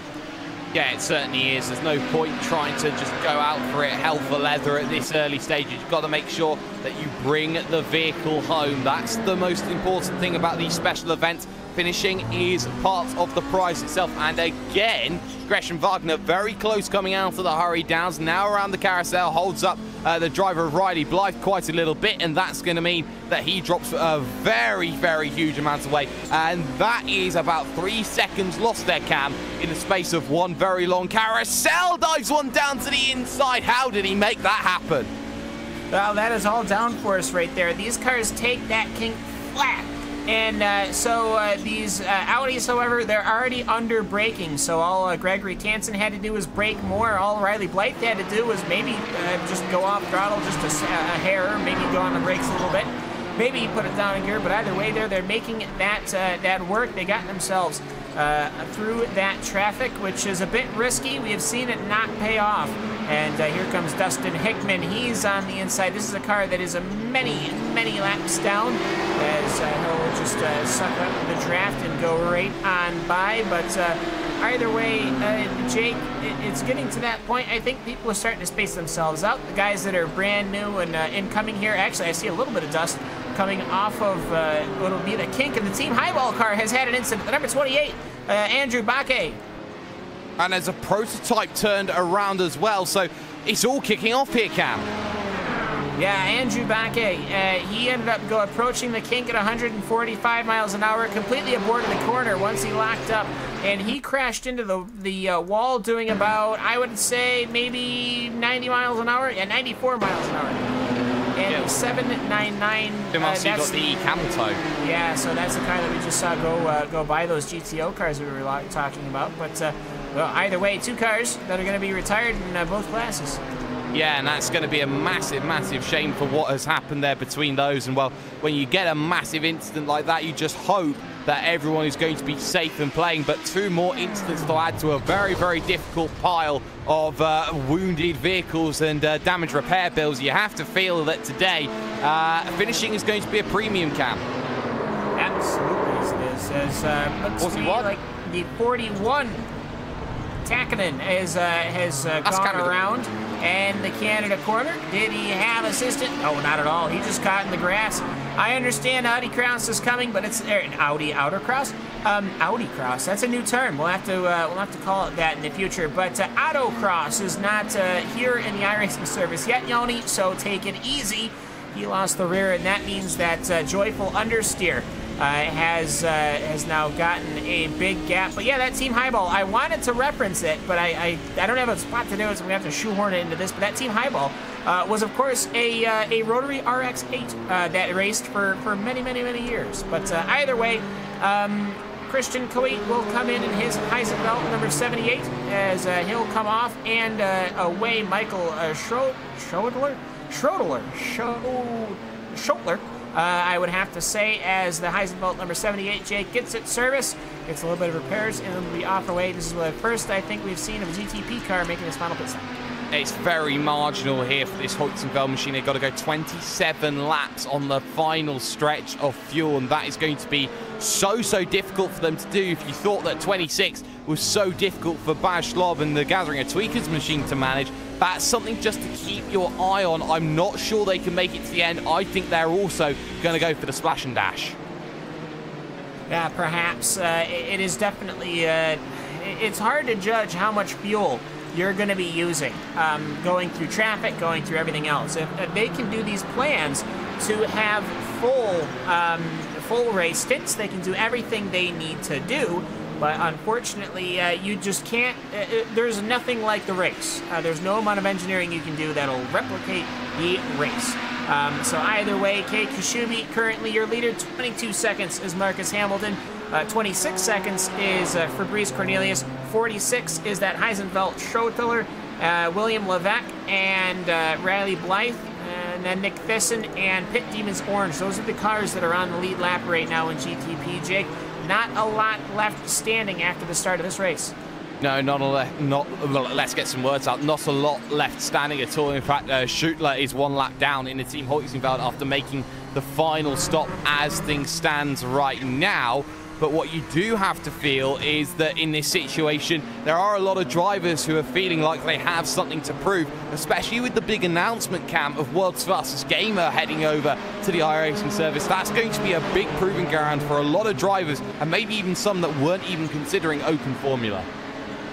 Yeah, and it is exciting to see these great manufacturers coming around and sorting themselves out. You know, I gotta say, 1989 was a pretty good year, Jake, I'd have to say. It was a year before I was brought into this world, but I gotta say, there was a car made by that exact manufacturer that I would imagine, if I was a betting man, many individuals would like to see on the iRacing service. Yeah, and being a betting man, I believe that you may win those sorts of bets, so I will refrain from trying to get myself into play in terms of that sort of betting area. Yeah, I mean, that to have a McLaren Formula One car from the late 80s, I think that would make some people very happy. But either way, we're getting back here. We don't have a McLaren here. We've got a Nissan and an Audi, which, as far as sports cars go, some of the most dominant forces. George Brabham in his Nissan, Hans Joachim Stuck in his Audi. I mean, just drivers that are legendary now that we always reference in our minds and comparing drivers together. But here they were back in the late 80s, in the twilight of the Group C, some of the fastest machines that have ever been raced, and we get to bring them here on iRacing. And I think that they... Ooh, I believe that Marcus Hamilton has dropped back the position to the Vendaval #1 machine. I wonder where they've done that one, because that was over that last lap in a very, very interesting scenario, Cam. Yeah, something has gone on here, but I'm not actually quite sure what. I was busy reflecting on all sorts of things, and I guess I sort of lost track. I don't necessarily know. It was a spin. It was a spin. And they had Hellenic Racing just in front of them on lap 46 of the event. And, well, looking to try and get onto the power. Oh, torque oversteer too much into the rear wheels, and it just went. And that is an easy thing to do. You got a big old turbo. You get through about maybe 30% of turn number, your 30% of your throttle input, and then your turbo kicks in, and well, I can say it is an easy thing to loop. It certainly is, and when you certainly don't have that downforce levels at low speed, it is a very, very tricky vehicle to handle. It's like trying to sort out a gearbox when you've got two pieces of pasta and a bit of spaghetti to try and work with, or some other analogy that's almost impossible to describe. It's been that difficult between those sorts of drivers. Montaner, though, I was just having a look compared to the Gathering of Tweakers machine, and Baz Slob now trying to get behind the wheel. Yeah, and so more pit stops, as there goes the Riley Blythe piloted Evolution Racing Team 226. He will end up being in the car till the end of this race. Baz Slob will be finishing out the racing duties here in his GTP machine. As a couple of cars continuing their press, as many cars, I'd say the pit stops are a trickle at this point. Yeah, certainly is a trickle from time to time, but now with everyone thinking about those final stops, looking to get themselves back home, look at that driver of Riley Blythe trying to get past. Actually, now he is lap traffic here compared to Fabrice Cornelis, so this could be a very cheeky scenario, because you've got two battles into one. You've got Blythe and Schottler, and bookending either side right now, Cam, is the Hamilton-Cornelis battle that's going on for P2, P3. Fantastic as the 226 and the 78 now still looking to get at it here in this battle. You feel that it's all about who closes down the quickest, and Blythe certainly has a great turn of pace at the moment. Yeah, he does, and of course these are all, I believe, split by quite a bit of time here, as it is how the timing screen is looking on my screen. So it's Vendaval and Evers, and then you would have your Riley Blythe and Michael Schottler battle, but it's just look at how fast they're taking that kink there. Good thing they didn't catch that Playing Ducks Racing machine in the middle of that kink. That would have sent everybody all sorts of around. And Baz Slob also, can't forget, he's in the distance just enough as they go past that Playing Ducks Racing car, Jake. So it's just a trying to figure out exactly how you're going to plan this thing out, because I think you can really set yourselves up for some hot laps if you push. The problem is that when you do push, you risk immensely having an incident that we saw earlier. Yeah, you certainly do, especially actually in your Audi category right now, because GTO, Joyful Understeer, did a 2:11.9 the last time by. Comparison for Joni Tackling, he did a 2:08.5, so he closed down 3.4 seconds on that last lap, and there's the visible marker cue for Tackling. P2 battle not over yet. No, not at all, as the GTO battle seems to be, it'll probably go for the entirety of this race. It's for 16th position overall. That's for good enough for P2 in GTO, because that MSP Phoenix Racing 85, Lucas Jasnak, he is just running away with this event in that GTO field. Now we got to remember, the GTO field did not have the incidents that we saw earlier on, like the GTP did. As looking at it, the number 105 machine, that's your Super Sport racing machine, and your Gregory Tansen car are still going at it as they go through the carousel. But the GTO field, they got away clean, Jake. They went single file, and so this is what we would consider a more true or proper race. Whereas the GTPs had that very incident-filled lap 1 incidents. They've since been scattered about. GTO, though, they're on the straight and narrow. Yeah, GTO have been very much the more behaved category, you could argue, in some sort of respects. It's always difficult with two categories because you talk about the GTO, and normally when it comes to these two vehicle contacts, it's normally the slower one that's normally to blame. Sometimes the quicker vehicle can be a little bit too aggressive, as I'm looking at the driver of Maximilian Schneider in the Cucumber SimRC.de machine, almost trying to be a bit too aggressive into the final corner. It's about patience and waiting and making sure that you just get the vehicles home. The difference in time is about 6 laps difference already, and I expect them to be lapped maybe 2 more times between now and the end of the race on the 2-stop strategies that they're all looking to try and apply. Yeah, Lucas Jastak is on lap number 50. Heisenfeld Core Motorsports lap 56. So just as you're saying, that checks out.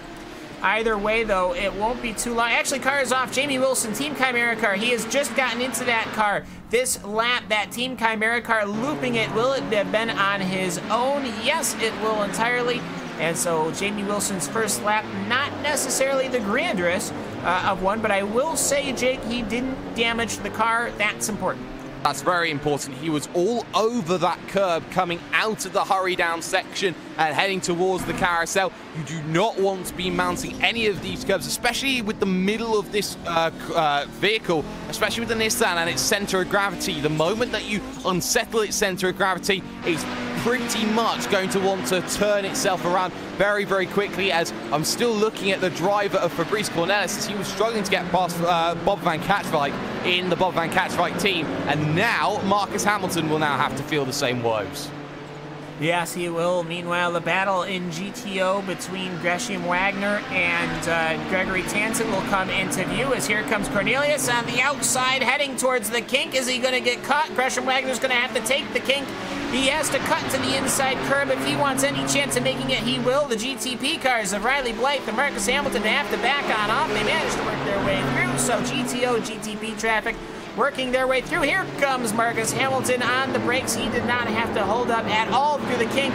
And Jake, that is going to show you just exactly how playing this traffic can come into its own. But whatever seems to go your way one lap seems to come back the other guy's way the next.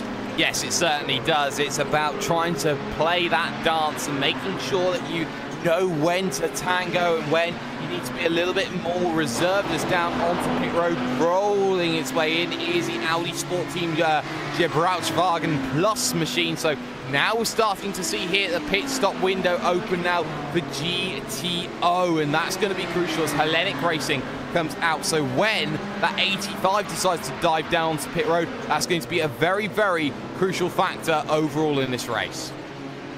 It is, and we've seen already developed multiple pit strategies. Some damage began. Some were simply due to the where they managed to find themselves. They didn't want to deal with traffic. But Merrick Montaner will pull out in his number 73, and so he'll be on his final pit stop. Will Heisenfeld Core Motorsports come in? I don't think it's a matter of if, but when.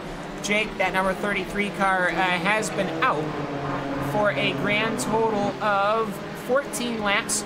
So they can run maybe 10 more laps, Kashubi can, which would put them around lap number 67. So I think that it is all but confirmed that your front-running cars are going to be the cars that are running towards the end right now on a splash and dash. Certainly is. There was no way that a two-stop strategy was going to work, especially in these conditions. Battle for P2, though, in GTP. That's where all the money is, you'd feel right now, between Vendaval, without any colour, and the Frederick Evers, best team Evers Racing right now. They are finally nose to tail once again, and Hamilton is proving why he was such an asset over the last 3 years for Friction, and now for Movano, and now part of this Frederick Evers, best team Evers Racing.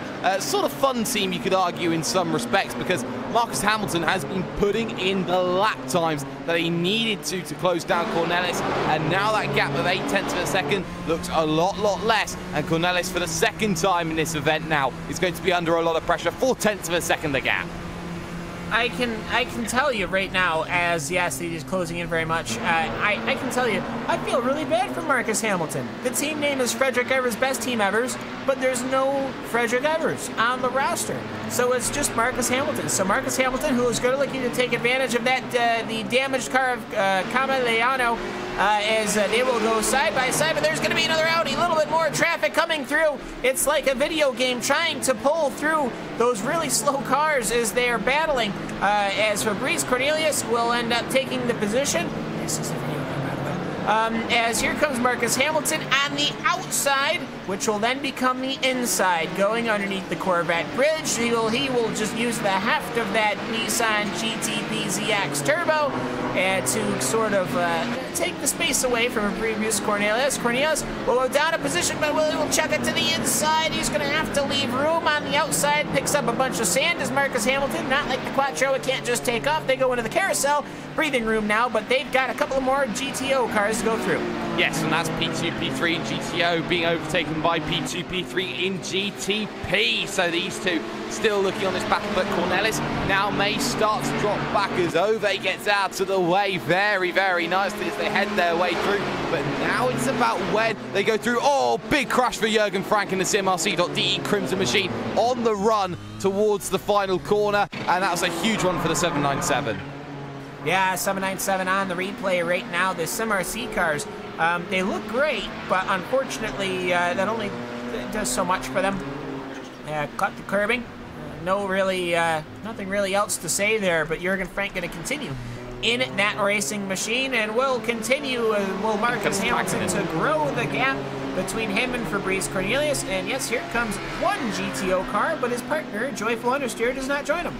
No, he doesn't, so that's very crucial. Down in comes Joni Takinen for his final stop of the day, and coming in early will mean that he will look for the undercut to get himself back into track position. He's been working hard after his big sideways moment, shall we say, to get back into play, and getting back into play is the crucial factor of this event, as now looking to get himself going again. Takinen needs just the perfect final stint, and everything that has happened to him today will be forgotten.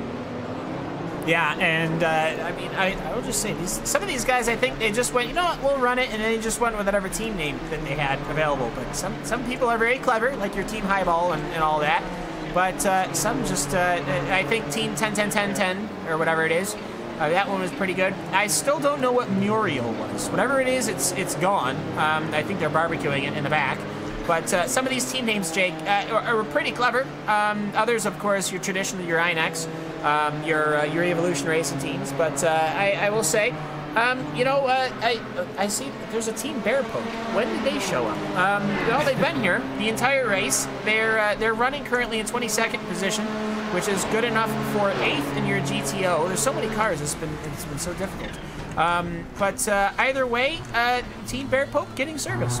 Yeah, Team Bear Pope down on pit road, getting that service to look to get back out and racing again. Very crucial as Jürgen Frank decides to come down in onto pit road as well. But this is a very crucial part of the time as the MSP Phoenix Racing 85 decides to stay out another lap here with that commanding lead that we have seen so often they've had in this event. Also down in Marcus Hamilton, final stop of the day. You would feel it's early on lap 59, but I believe they can make it down back in. They've only got to make it 78, but it is lap 60, so it's a 28 lap stop, 18 lap stop even, shall I say. My math here at what is 11:30 my time. So Marcus Hamilton, the short fill to get track position, now may come back to bite them. Perhaps, but you know what? I think he's going to come in. He's probably getting about 10, 15, 20 seconds of fuel, and he will be out and away. And also, I see a car behind him pulling away. That is, I believe, one of those Sim RC cars. Yep, Jürgen Frank there. So we'll see here as looking at the battle in GTO, however, Joyful Understeer comes into pit road, and where will he come out compared to Team Joni Takanen? Who knows? Either way, looking to come out is Marcus Hamilton. This is a full pit stop. I think he's getting tires. He's getting the whole... Wow. He's getting the whole service. 33 seconds to get this full service compared to everyone else in a full pit stop is 36, maybe 45 seconds. That's a really long time, I'd have to say, for that GTP car to sit on pit lane, but Marcus Hamilton's got his fuel. He will be good to the end of this race. That's a big mistake from Marcus Hamilton. He needed to try and short fill on that final stint because he needed to get to the end, but that's so crucial for the overall that he may have just lost second position by that one admission alone. Battle though coming off, and Takanen's got the jump. What a fantastic outlap he's had. Ove had nothing against him, and well, Joni Takanen put him back up into net P2 once again, Cam. Yeah, and the battle going on between Gregory Tance and Gresham Wagner still kicking off the 105 versus the 52, as here comes one of the GTP machines, Fabrice Cornelius. But either way, the MSP Phoenix Racing 52, they are still going at it strong, as I think pit lane is becoming a very busy place. It certainly is, as Lucas Jedstad is also down onto lane. He'll hit his box first as he looks to get through, and I believe that Klotman's been on the pit lane for at least 9 laps, so that's, or 3 laps, so I believe that he is out of the event from what was position number 5 overall. Jedstad in though, and so will Cornelis. So where will the Frederick Evers Best Team Evers Racing come out in comparison? You feel that's the one that you need to focus on the most for Marcus Hamilton. He's now heading himself into Canada corner, turn number 12, out on circuit. Wagner and Tansen, the battle that's going on just in front. He needs to navigate at the worst time. Vehicle off. That is the Delta iRacing team, Isaac Olive, behind the wheel of that. He gets round 1 though, does Hamilton. He'll look to get around a second, but he's held up in the mid part of the corner. Get yourself out and going again. You'd feel now you need to here, Fabrice. And well, for Cornelis and the Vendaval team, it's long, it's waiting a bit more. Here comes Marcus Hamilton, and I think thank you very and much. That's game over for Cornelis. It absolutely is a very important moment of this motor race. I have to say, another one that I have just seen from Gerard Caroni. We saw Caroni earlier on having an incident with an Audi. Coming off of the exit of corner number 3, he had 2 Audis, and well, he did something that I have to say I have not seen yet, Jake. He managed to go 3 wide, and it was so very frightening to watch Gerard Caroni go between these 2 guys. Anything. That is probably the widest part of this track, and there was nothing on either side. Exactly, that's how difficult the circuit is. Kay Kashube, though, for the Hoyks Velcor Motorsports team with 2 retirees. The battle of numbers. Kashube has been dominant at the front of the field. Final stop, he's lined that vehicle up to get himself back going as quickly as he can, and he's had himself that 20-second gap time after time again. And Kay Kashube, he hasn't put a foot wrong all day, and it's what you need to expect from Kay Kashube, especially in such difficult vehicles as these. Absolutely complete and necessary to have a full kit of skill, as we got to watch on board with that 3-wide battle. But for Kay Kashube, that number 33 car hasn't put a foot wrong, hasn't had any pressure, we have to remember, Jake. The cars that we would expect, oh, almost clipping the inside pit wall on the exit. He'll find himself cutting out just ahead of an Audi, but we got to remember, Jake, of course, the cars that were going to be battling him. Lineal Loto Racing, Stars and Stripes, which is your Keith Ritchie piloted car, your Dream Factory machine, which would have been Alex Q, who were all very quick machines, ended up not being involved in this due to that incident. Yeah, they certainly have done. And to give a little bit of comparison, an earlier race I was looking at in the Kamel GT series finished with those 3 drivers that you mentioned, Cam, positions 1, 2, and 3. So talk about those 3 drivers in caliber. That is all 3 of those drivers completely out of the game and has completely changed what we see in this event. And for Kashube, he hasn't really had too much challenge here in this Nissan, and he would feel that he may have wanted a bit more of a challenge, but over 2 hours, I think that Kei Kashube has been the most dominant driver, and there aren't many people in the world who can challenge Kei Kashube. No, it doesn't seem to matter the car. I'd like to see him do one race in the GTP car and another race in the GTO car. Yeah. Just to see how he would do. But either way, though, Kei Kashube, he's hitting about maybe 165 through the kink, and you know what? I think he's having a good day.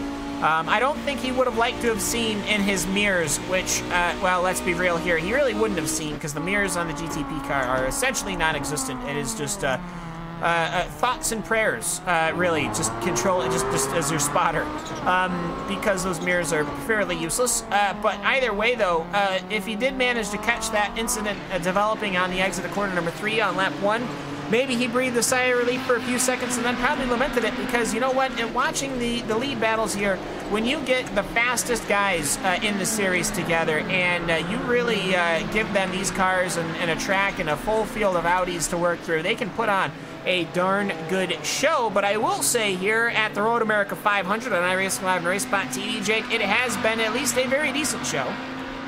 Yeah, it certainly has. We've certainly seen some great battles going on as Kei Kashube will now look to pass the Pit Demon's orange machine as a form of lap traffic. Still got battles, though, going out on circuit here. Bushfink Racing red with Benjamin Perez, with the Gathering of Tweakers machine of Baz Schlob just in front. Schlob looking to go for the 2-stop. Benjamin Perez very, very firmly on the 3-stop, you would imagine, in this situation, and probably does need to come down sometime soon. So this battle will dissipate in the next few laps. But Gathering of Tweakers here, currently in position number 6 overall, has that potential to gain a couple of positions potentially, but the crucial factor is it's very much 2-tier racing at the moment. It very much is. I will say, looking on the horizon, this would come up a couple of times in the chat, the Gathering of Tweakers car appears to be the only one that is going to actually properly make 2 pit stops.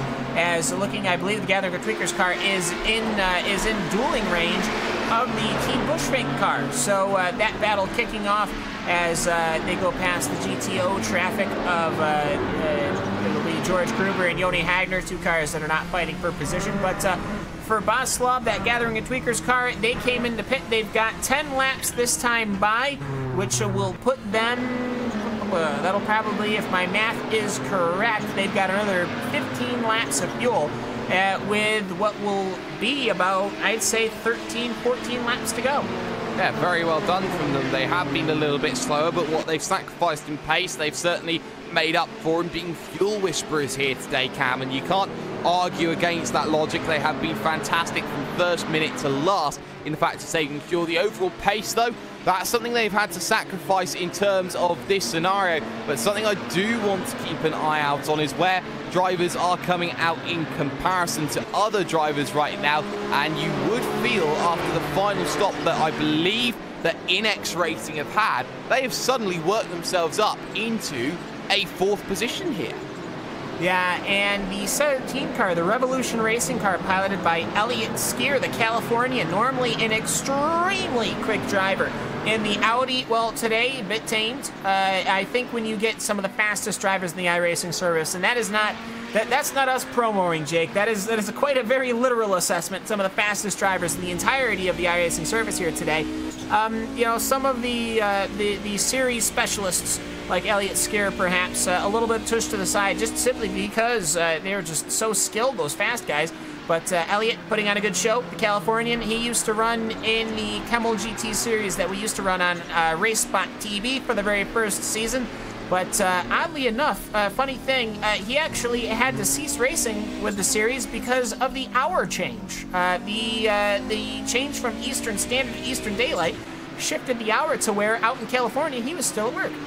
Yeah, and that's always something that drivers are looking for, is the opportunity to race, and if it falls outside of your window, well, tough cookie. You got to try and work around it, but he certainly has shown that he's got some very, very good battling underneath him and a very good race pace to keep himself in play throughout this event. And well, right now you have to feel that the battling is drying up, but something that I've kept an eye out on is that Inex Racing 144, is that driver of William Levesque, because he is actually closing down that gap ever so slightly on Fabrice Cornelis. And if Cornelis is not careful, 5 seconds will be gobbled up in the blink of an eye.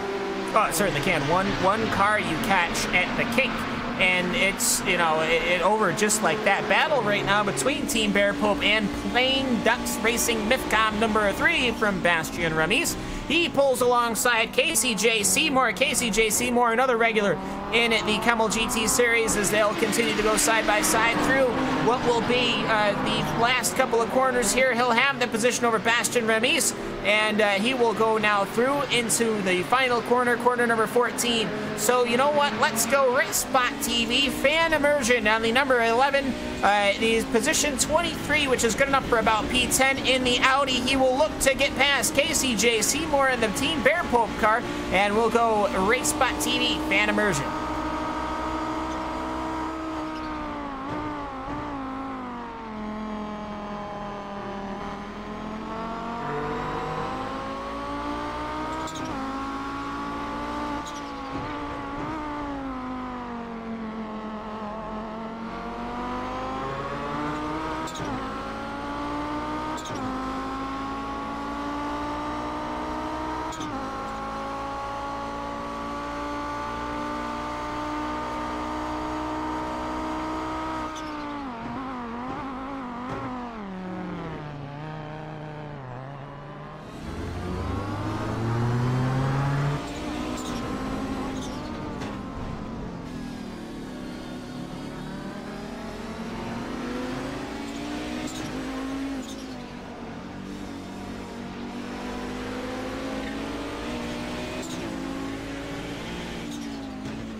Lap times across the board, it is a 209.2 versus a 209.3 between these two cars, but they're pulling side by side into corner number 1.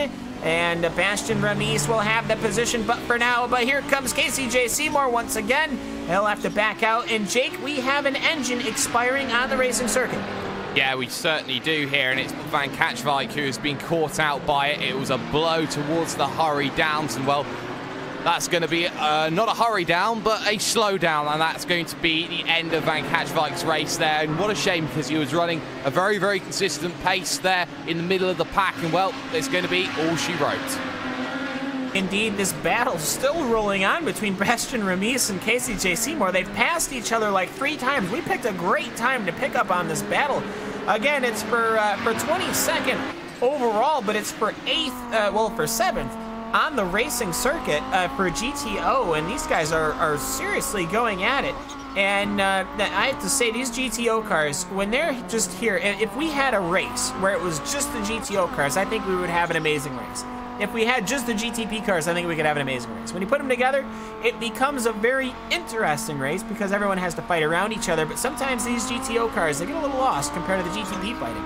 Yeah, they certainly can do at times, and especially with these battles, they certainly open up and then close again, Cam. That's the difference of being lap traffic, because you have to slow down and let the quicker car through, and then you have to be on the ball to stay on the rear of the driver that you're fighting with. It's so difficult at times to continue to consistently battle time after time after time, so you just got to hope that you can get that little bit of clean space, which they have at the moment, to really go at it hammer and tongs for the next few laps. I was keeping an eye on the battle between Cornelis and Levesque for you. 54.4 meets a 53.5. There's a second lopped off. That gap comes down and is now 3.4 seconds, Cam. Yeah, and continuing on this lovely race here, as a couple of other battles going on, I think, but it's important to just kind of keep track of where everybody is. People are closing in on each other, as Jake, you were talking about. I think Jamie Wilson, after that spin, I think he straightened out that number 54 Nissan. I got to say, the Team Chimera, I'm not here to judge, but the Team Chimera car, I don't think I've really ever understood the hazard stripes. Maybe it's just because here, I don't know how fire trucks and ambulances look over in Europe, but or England, but whenever I see those stripes, these are just like the emergency vehicle chevrons, and I'm not sure if I'm a hugest fan of these things. No, I'm not sure either, and well, I come from this European area, but it comes down... It is, so it may be a warning, maybe it's a crash test dummy sort of thing, but you have to say that, you know, Team Chimera, they have been a bit unfortunate with the driver, Josh Chin, especially in the early goings, and I think they had more potential than what they maybe were showing in the early going, so they have really struggled right now to begin with, but to get to the end with the likes of 10, 11 laps to go here in the race right now, 10 and a half if your name's Kamel GT. It's about just getting yourself home, and the lights are flashing on Levesque's vehicle right now as he brings the gap down by yet another second out on circuit. So now he's looking to get Hewitt out of the way, and now there's no traffic for both drivers. That's a great thing. I like it when there's no traffic, because then we get to see them fighting sometimes. But I will say perhaps the Chimera chevrons are a warning is to not run into us, because that seems to be a habit sometimes, especially in the Neo series. They manage to find themselves getting in incidents that have nothing to do with them. So maybe perhaps that as well. But either way, though, these battles that are closing up, Jake, are hopefully going to be exciting. Your GTO car is on lap 61 of 78. Your GTP car is on lap 68 of 78. We've got 10 laps to go here, Jake. After 2 hours and 10 minutes of racing, that's going to put our race time at about 2 hours and 35 minutes, I would imagine. It certainly would, and it's not over in the battle going on in GTO for position number 2 as Joyful Understeer are closing back in Joni Takkanen right now here. And well, Ove has just found something in these last few laps. He's brought the gap down to about a second and a little bit. If he can bring it to within 1 second, he's got a great chance of getting himself back home and back dry as well for P2. What a great battle it's going to be for both spots on the podium as Levesque very, very quickly is trying to close down Cornelis, but again, 10 laps, that's not long at all for Levesque to close down what is a 3-second gap. No, just 10 laps. And interesting thing to note here, the electromotive engineering machine, which is not here, so don't look for it. The electromotive engineering machine piloted by Jeff Brabham, they finished this race in 2 hours, 45 minutes, and 36 seconds. So we'll see here just how long it takes for our race to finish here, Jake. Yeah, and the 8 machine's actually been involved with Kei Kashubi out on circuit. So the 8 machine is going to be, it's at the kink, so that's the Audi Sport Team machine. So big incident with Klotman. Let's get a replay of this on screen. We've already caught it, but a huge moment there with the Audi Sport Team, and that is one that you can't afford to have. No, and again, the Audi needs the entire kink. Again, it's like 125 miles an hour. For Kei Kashubi, I don't know how he managed to at least keep his suspension. That car crashed right into him. He managed to hug that thing. Owen Klotman, he had a massive incident as we go back to live pictures here, GTO P2. But for Kei Kashubi, how did he escape that one is the question. I don't know. All logic extends to him being in a ditch somewhere and crying over the fact that he's lost himself a lead of 35 seconds.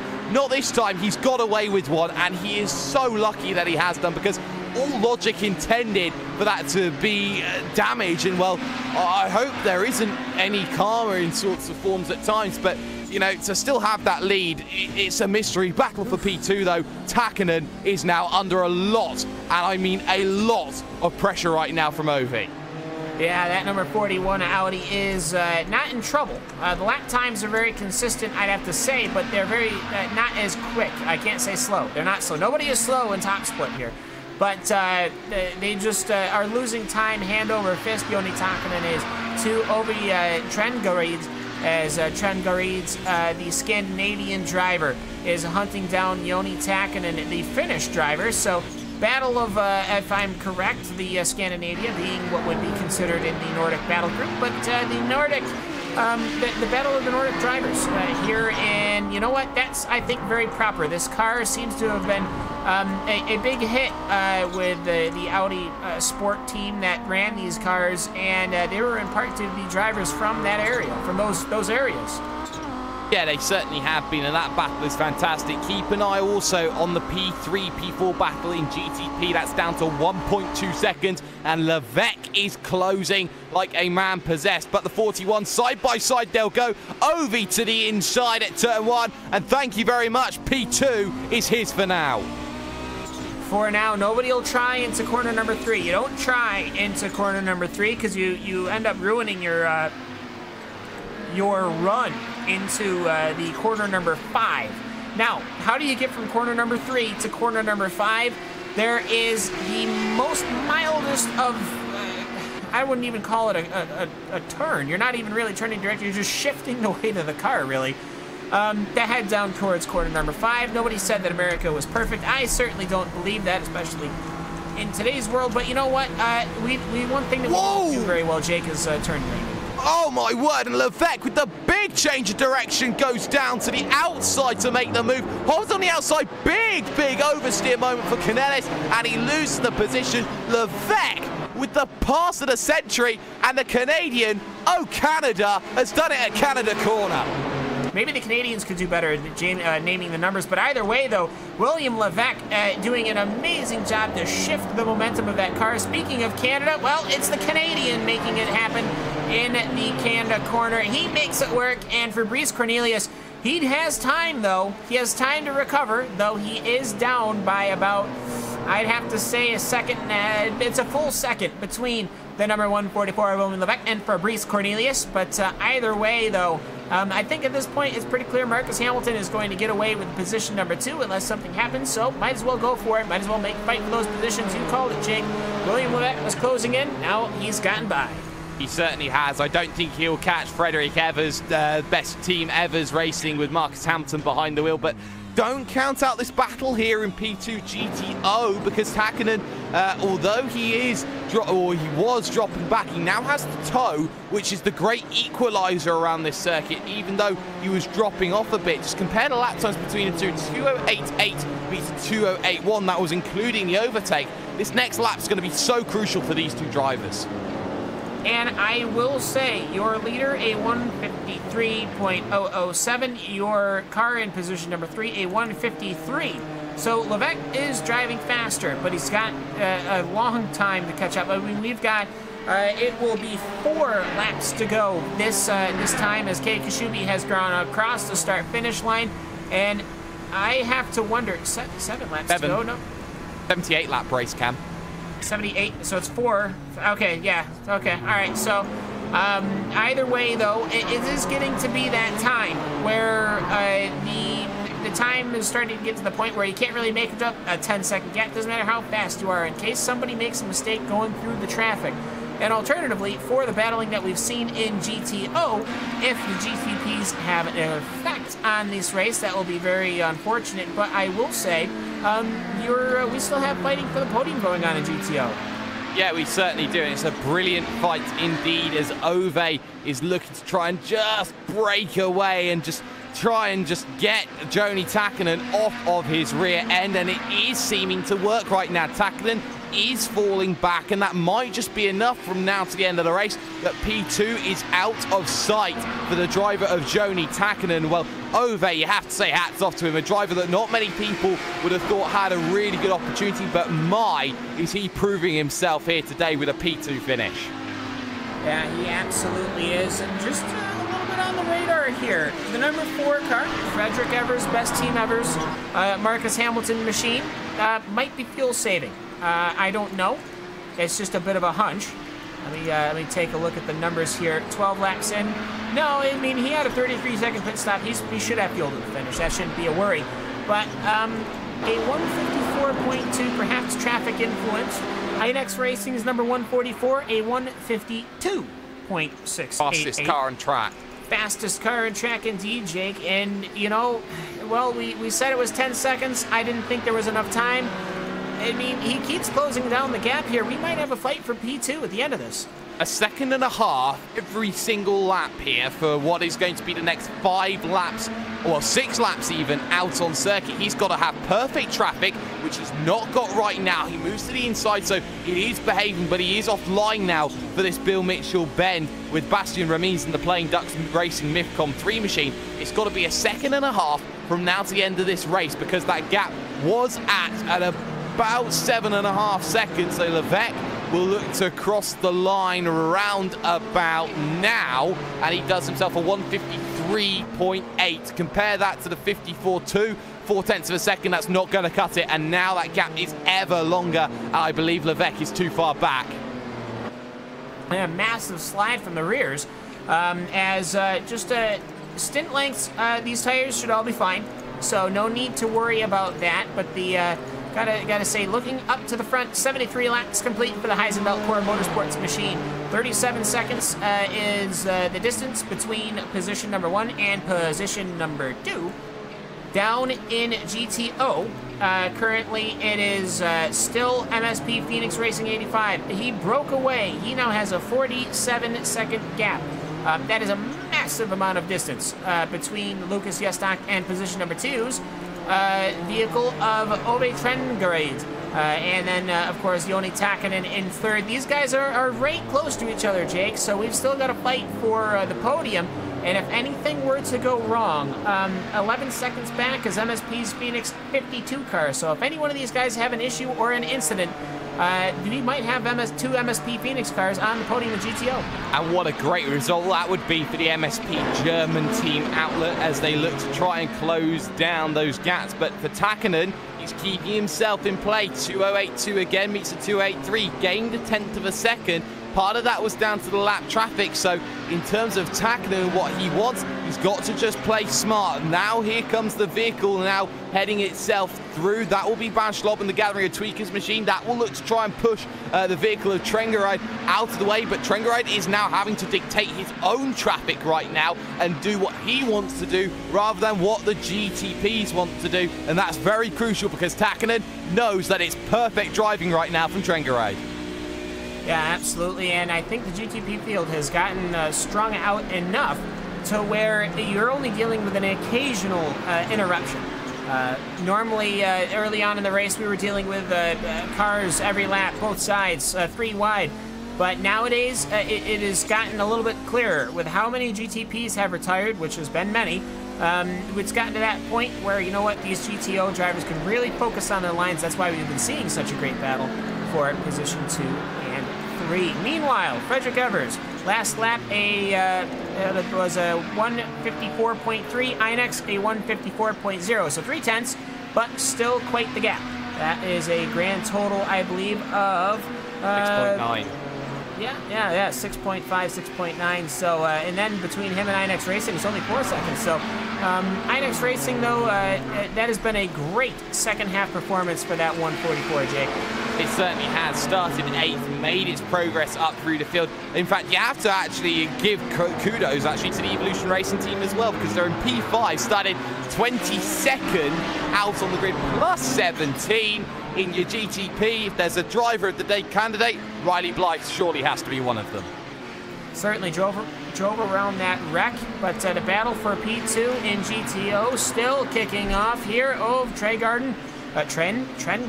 No, it's Trengarid is going past the start-finish line on their lap number 66, heading on to lap number 67 around the Road America circuit, as here comes Joni Takanen. He will back it off.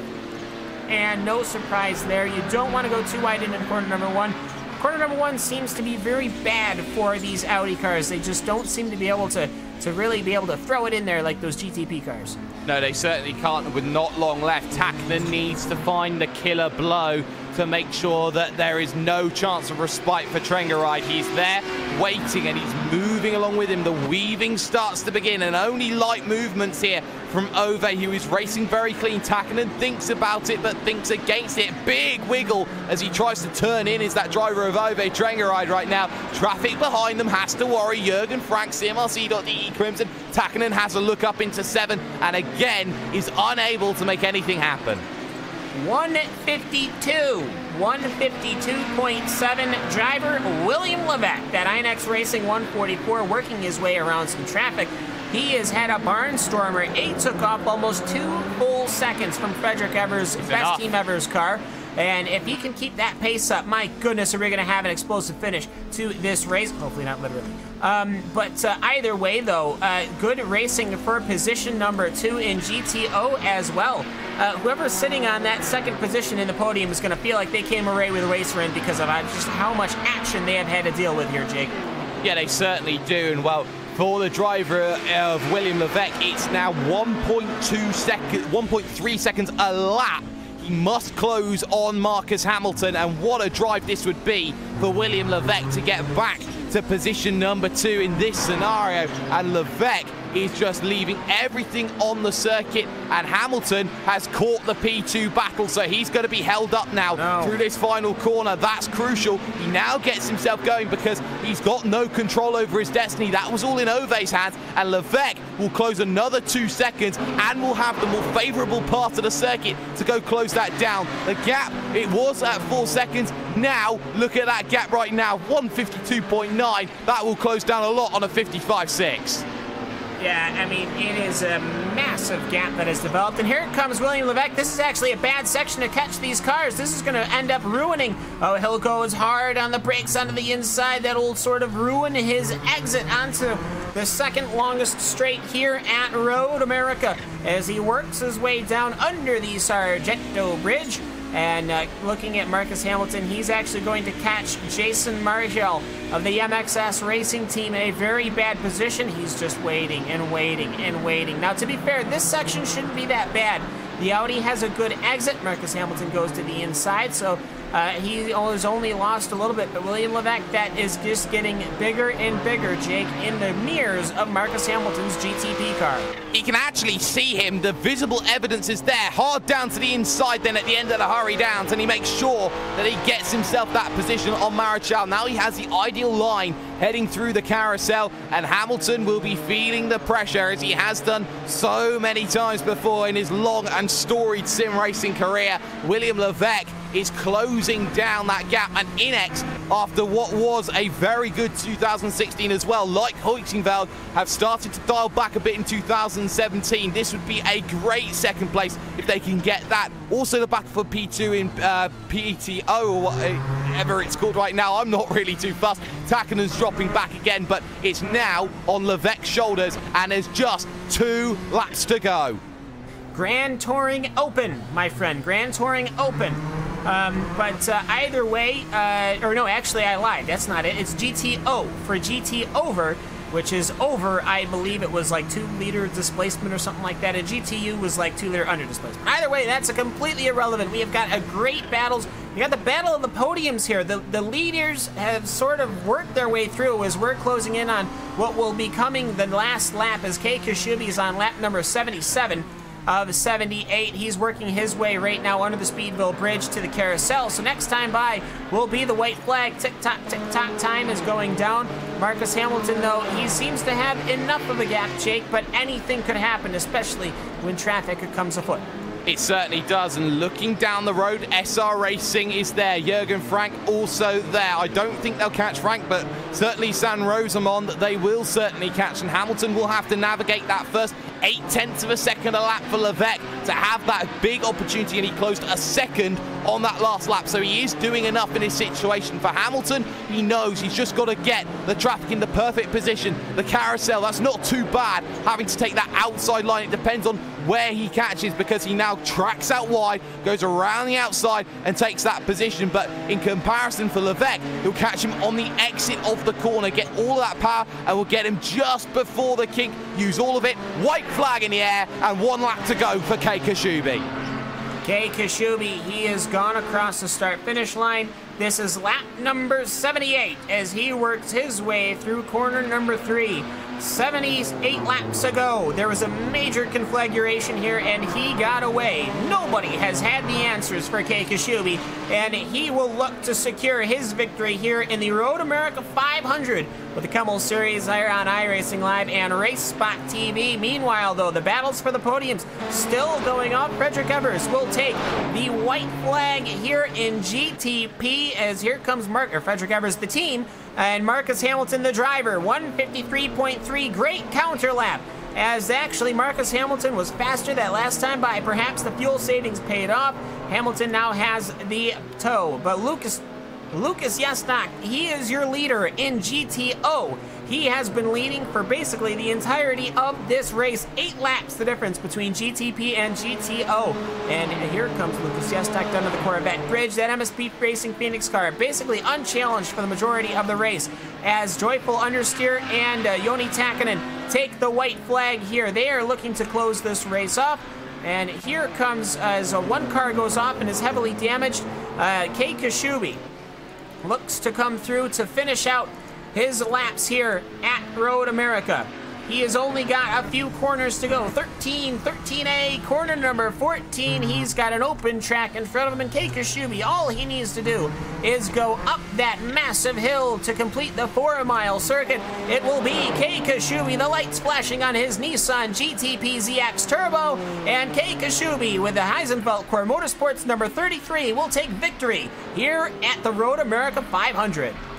What a brilliant win it was for Kei Kashubi. Not over, though, in the battle for position number 2. Levesque close, but close will not be good enough for him. Rounding the final 2 corners, though, your GTO leader, Lucas Jedstad, unchallenged. Well, he was challenged in the early stages. A bit of good fortune in his favor with what happened with, I believe it was the team of Kamel Ayano, and it's going to be good. Battle for P2, though, just behind. Close camp, but no, it's not going to happen for Levesque.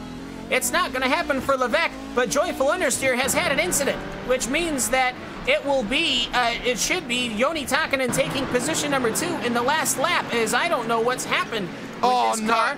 That was with Team Hoixingfeld Cam. As I look at it, it's got no front, no rear, and where that's happened, I believe that's heading down to the hurry downs, and there was damage already on that machine of Hewitt. Driving that. And just trying to bring it home. It was just a case of catching the curb, and there was nothing that could have happened for Ove. And Ove, I'm sorry to say it, he's been robbed. He has been absolutely robbed. That car had front suspension damage. Nothing really to lose here, as the car only had 2 positions to lose between Real Championship and Team Chimera. That car should have been, I think, pulled over to the side, because now the Ovgarden, the Trengarid car has been absolutely robbed here of that. But either way, though, coming across the start-finish line, I mean, an amazing battle, though, is Joni Takkanen. He will come home in position number 2. And the car of Ovgarden will be able to finish, however. I don't think... Oh, he's managed to... Oh, he's lost quite a few positions. Joyful Understeer will come home in position number 5. Ouch. And that's the only thing you can say. And I think Ove is going to need a bit of a hug after that one. But MSP, 2 vehicles up on the podium. Exactly what they wanted, but last lap drama. You never want to see it. And for Hewitt, you can understand why he was bringing that vehicle home. He was on the last lap. The meatball, you don't actually have to serve cam, but with a vehicle in that state, you have to err on the side of caution. There wasn't enough caution taken by that driver. No rear wing, no front bumper, suspension damage on the wheels. It just, it's ugly. But either way, looking at a couple of these cards, let's take a nice good look at Joni Takkanen. Well, we look through as he goes on his final patrol lap. Let's take a look at the overall finishing grid here at the Road America 500. After 78 laps, 2 hours and 31 minutes, a full 15 minutes faster than the race that was raced here in 1989. Heisenfeld Core Motorsports, which was just Kei Kashubi, will come home with the victory after that 2 hour 31 minute sprint. Frederick Evers will come home, the Frederick Evers team will come home in second with Marcus Hamilton. INX Racing, William Levesque, just 1 lap further as he'll come home, finishing out the GTP podium. Vendaval Sim Racing without a color will be your car of the driver driving that one, I believe, was Fabrice Cornelius and Juan E. Lopez. I didn't see Matty Soja get into that vehicle, but either way, 4th position, only 4 cars finishing on your lead lap. Evolution Racing Team's 226. Gathering of Tweakers will finish in 6th. Pit Demons Orange will finish in 7th position. The Team Bushfink Racing Red will finish in 8th position. Real Championship number 13 in the 9th position. Team Chimera, oh, what could have been? They finished in 10th position. Team Heisenfeld, with their heavily damaged car, will finish the 2 laps down with the 11th position. G-Tross SST Orange in 12th. The SimRC.de Crimson in 13th. SimRC.de Cucumber in 14th. And all the way down, there were, I think, a grand total of 9 retirements in GTP. And we'll go through them at the end of this list. But Jake, you have the GTO finishers. And it was dominance displayed by MSP Phoenix Racing 85 and Lucas Jedstadt becoming one of the true talents in sim racing after a good victory. Joni Takinen, the jump to Coanda certainly helping him. 2nd place on the final lap. MSP Phoenix Racing 52 promoted up to 3rd with Gregory Tatson behind the wheel. Supersport Racing Gresham Wagner finishes 4th. Joyful Understeer were robbed at the very, very end on lap 78 of 78. And well, with that 5th position, 6th would go to Revolution Racing. Playing Ducks Racing Mythcom 3 would finish up 7th in class. Then you have Team Bear Pope, SR Racing, Hellenic Racing, MXS Racing Team 76, the BTRS Team Galicia, Talk Freak Racing Flatsharsh, Delta iRacing Team Bob Van Katwijk, then running into issues as we now hit the retirees, Cam. Yeah, and it was a tough race, I'd have to say. Team Highball, I'd have to say, is your first true retirement, though the Camaleano car had a blown engine. Yoni Hagner was very, very quick. Unfortunately, it was not in the cards. They had to replace an engine. Going up even further, I believe it was the Delta iRacing team was your last finisher. Bob Van Katwijk had an incident. The Audi Sport Team Gebrauchtwagen came home in the 30th position, 21 laps down. Camaleano, Team Highball having that retirement. SimRC.de Cameltail will come home 33rd. Red Face Solo Racing, an incident. Pit Demons, 23 GTO, an incident. Team Jarvia will have retired. Team GT Fumo, the GTP car, the GTP of the Patronus, the GTP of Mad Cow Racing Memorial. We'll have to have a memorial barbecue for that Mad Cow Racing vehicle after that thing got toasted. Heisenfeld Core Motorsports, that GTP machine will finish in the 40th position, unlike its teammate, the number 99, and the number 66 Heisenfeld Core Motorsports will also not finish today. Lineal Loto Racing, Stars and Stripes, Dream Factory, Pray for Pablo, VAPEX Racing, Team 10-10-10, and I believe that is everyone that's managed to retire from this very heavily incident-filled race. I think you can't really look at this race without looking back at that turn 3 incident on lap 1, though. No, I don't think you can. I think it was a massive incident. It was a game changer. It took 3 or 4 great drivers out of this field who could have challenged for a victory or a podium. But ultimately, though, that's racing. You can't really change exactly what's happened. But we've had some great battling. And, well, Cam, I believe that we have some drivers that we found down on pit road. A couple of drivers coming out of the car. Let's take a look, though, at Kei Kashubi. Why not? He's got the victory here, so we'll go to Victory Lane live here on Race Spot TV and iRacing Live. It is the Road America 500. Somebody grab the door. There we go. Kei Kashubi coming into the booth with us now. Kei, you've had a very good race. It's only been 2 hours and 31 minutes, but it seemed like it was in your hands after that lap 1 incident. Yeah, it was a really nice race. It was very difficult, and it was a shame that there were so many crashes early on, especially also to Alex a bit later when the lappings began. Yeah, it was really hard. Speed differences really big, and yeah, but it was a nice race anyway. These races are normally about 30 minutes in length. We added another 2 hours on it, and you're talking about how difficult it is. This Nissan GTP ZXT, it's a lot of power and a lot of ground effect, but this racing circuit seems to challenge all aspects of a machine. And I think we saw, with there only being 4 finishers on the lead lap, just how difficult it is to put together a good race, and you managed to do that as such. The pit stops were clean and the racing was clean. Yeah, from the driving side, I have to say it was better than I expected.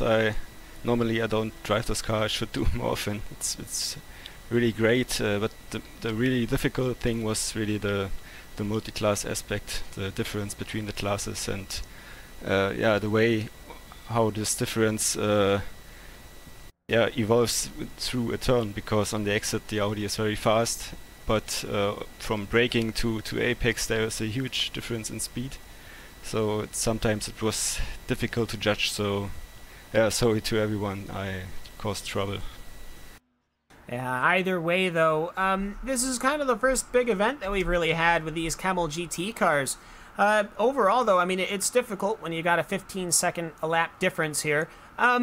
These cars, they seem to have a pretty cult following. When you mix in drivers that might be driving this stuff for the first time, sometimes it ends well, sometimes it doesn't. But you know what? We had 4 full splits, 47 cars here today. I mean, I think at the very least people will start to learn just how fun it is to drive these vehicles. Yeah, indeed. I really am. I'm already looking forward to the race next year if there is one.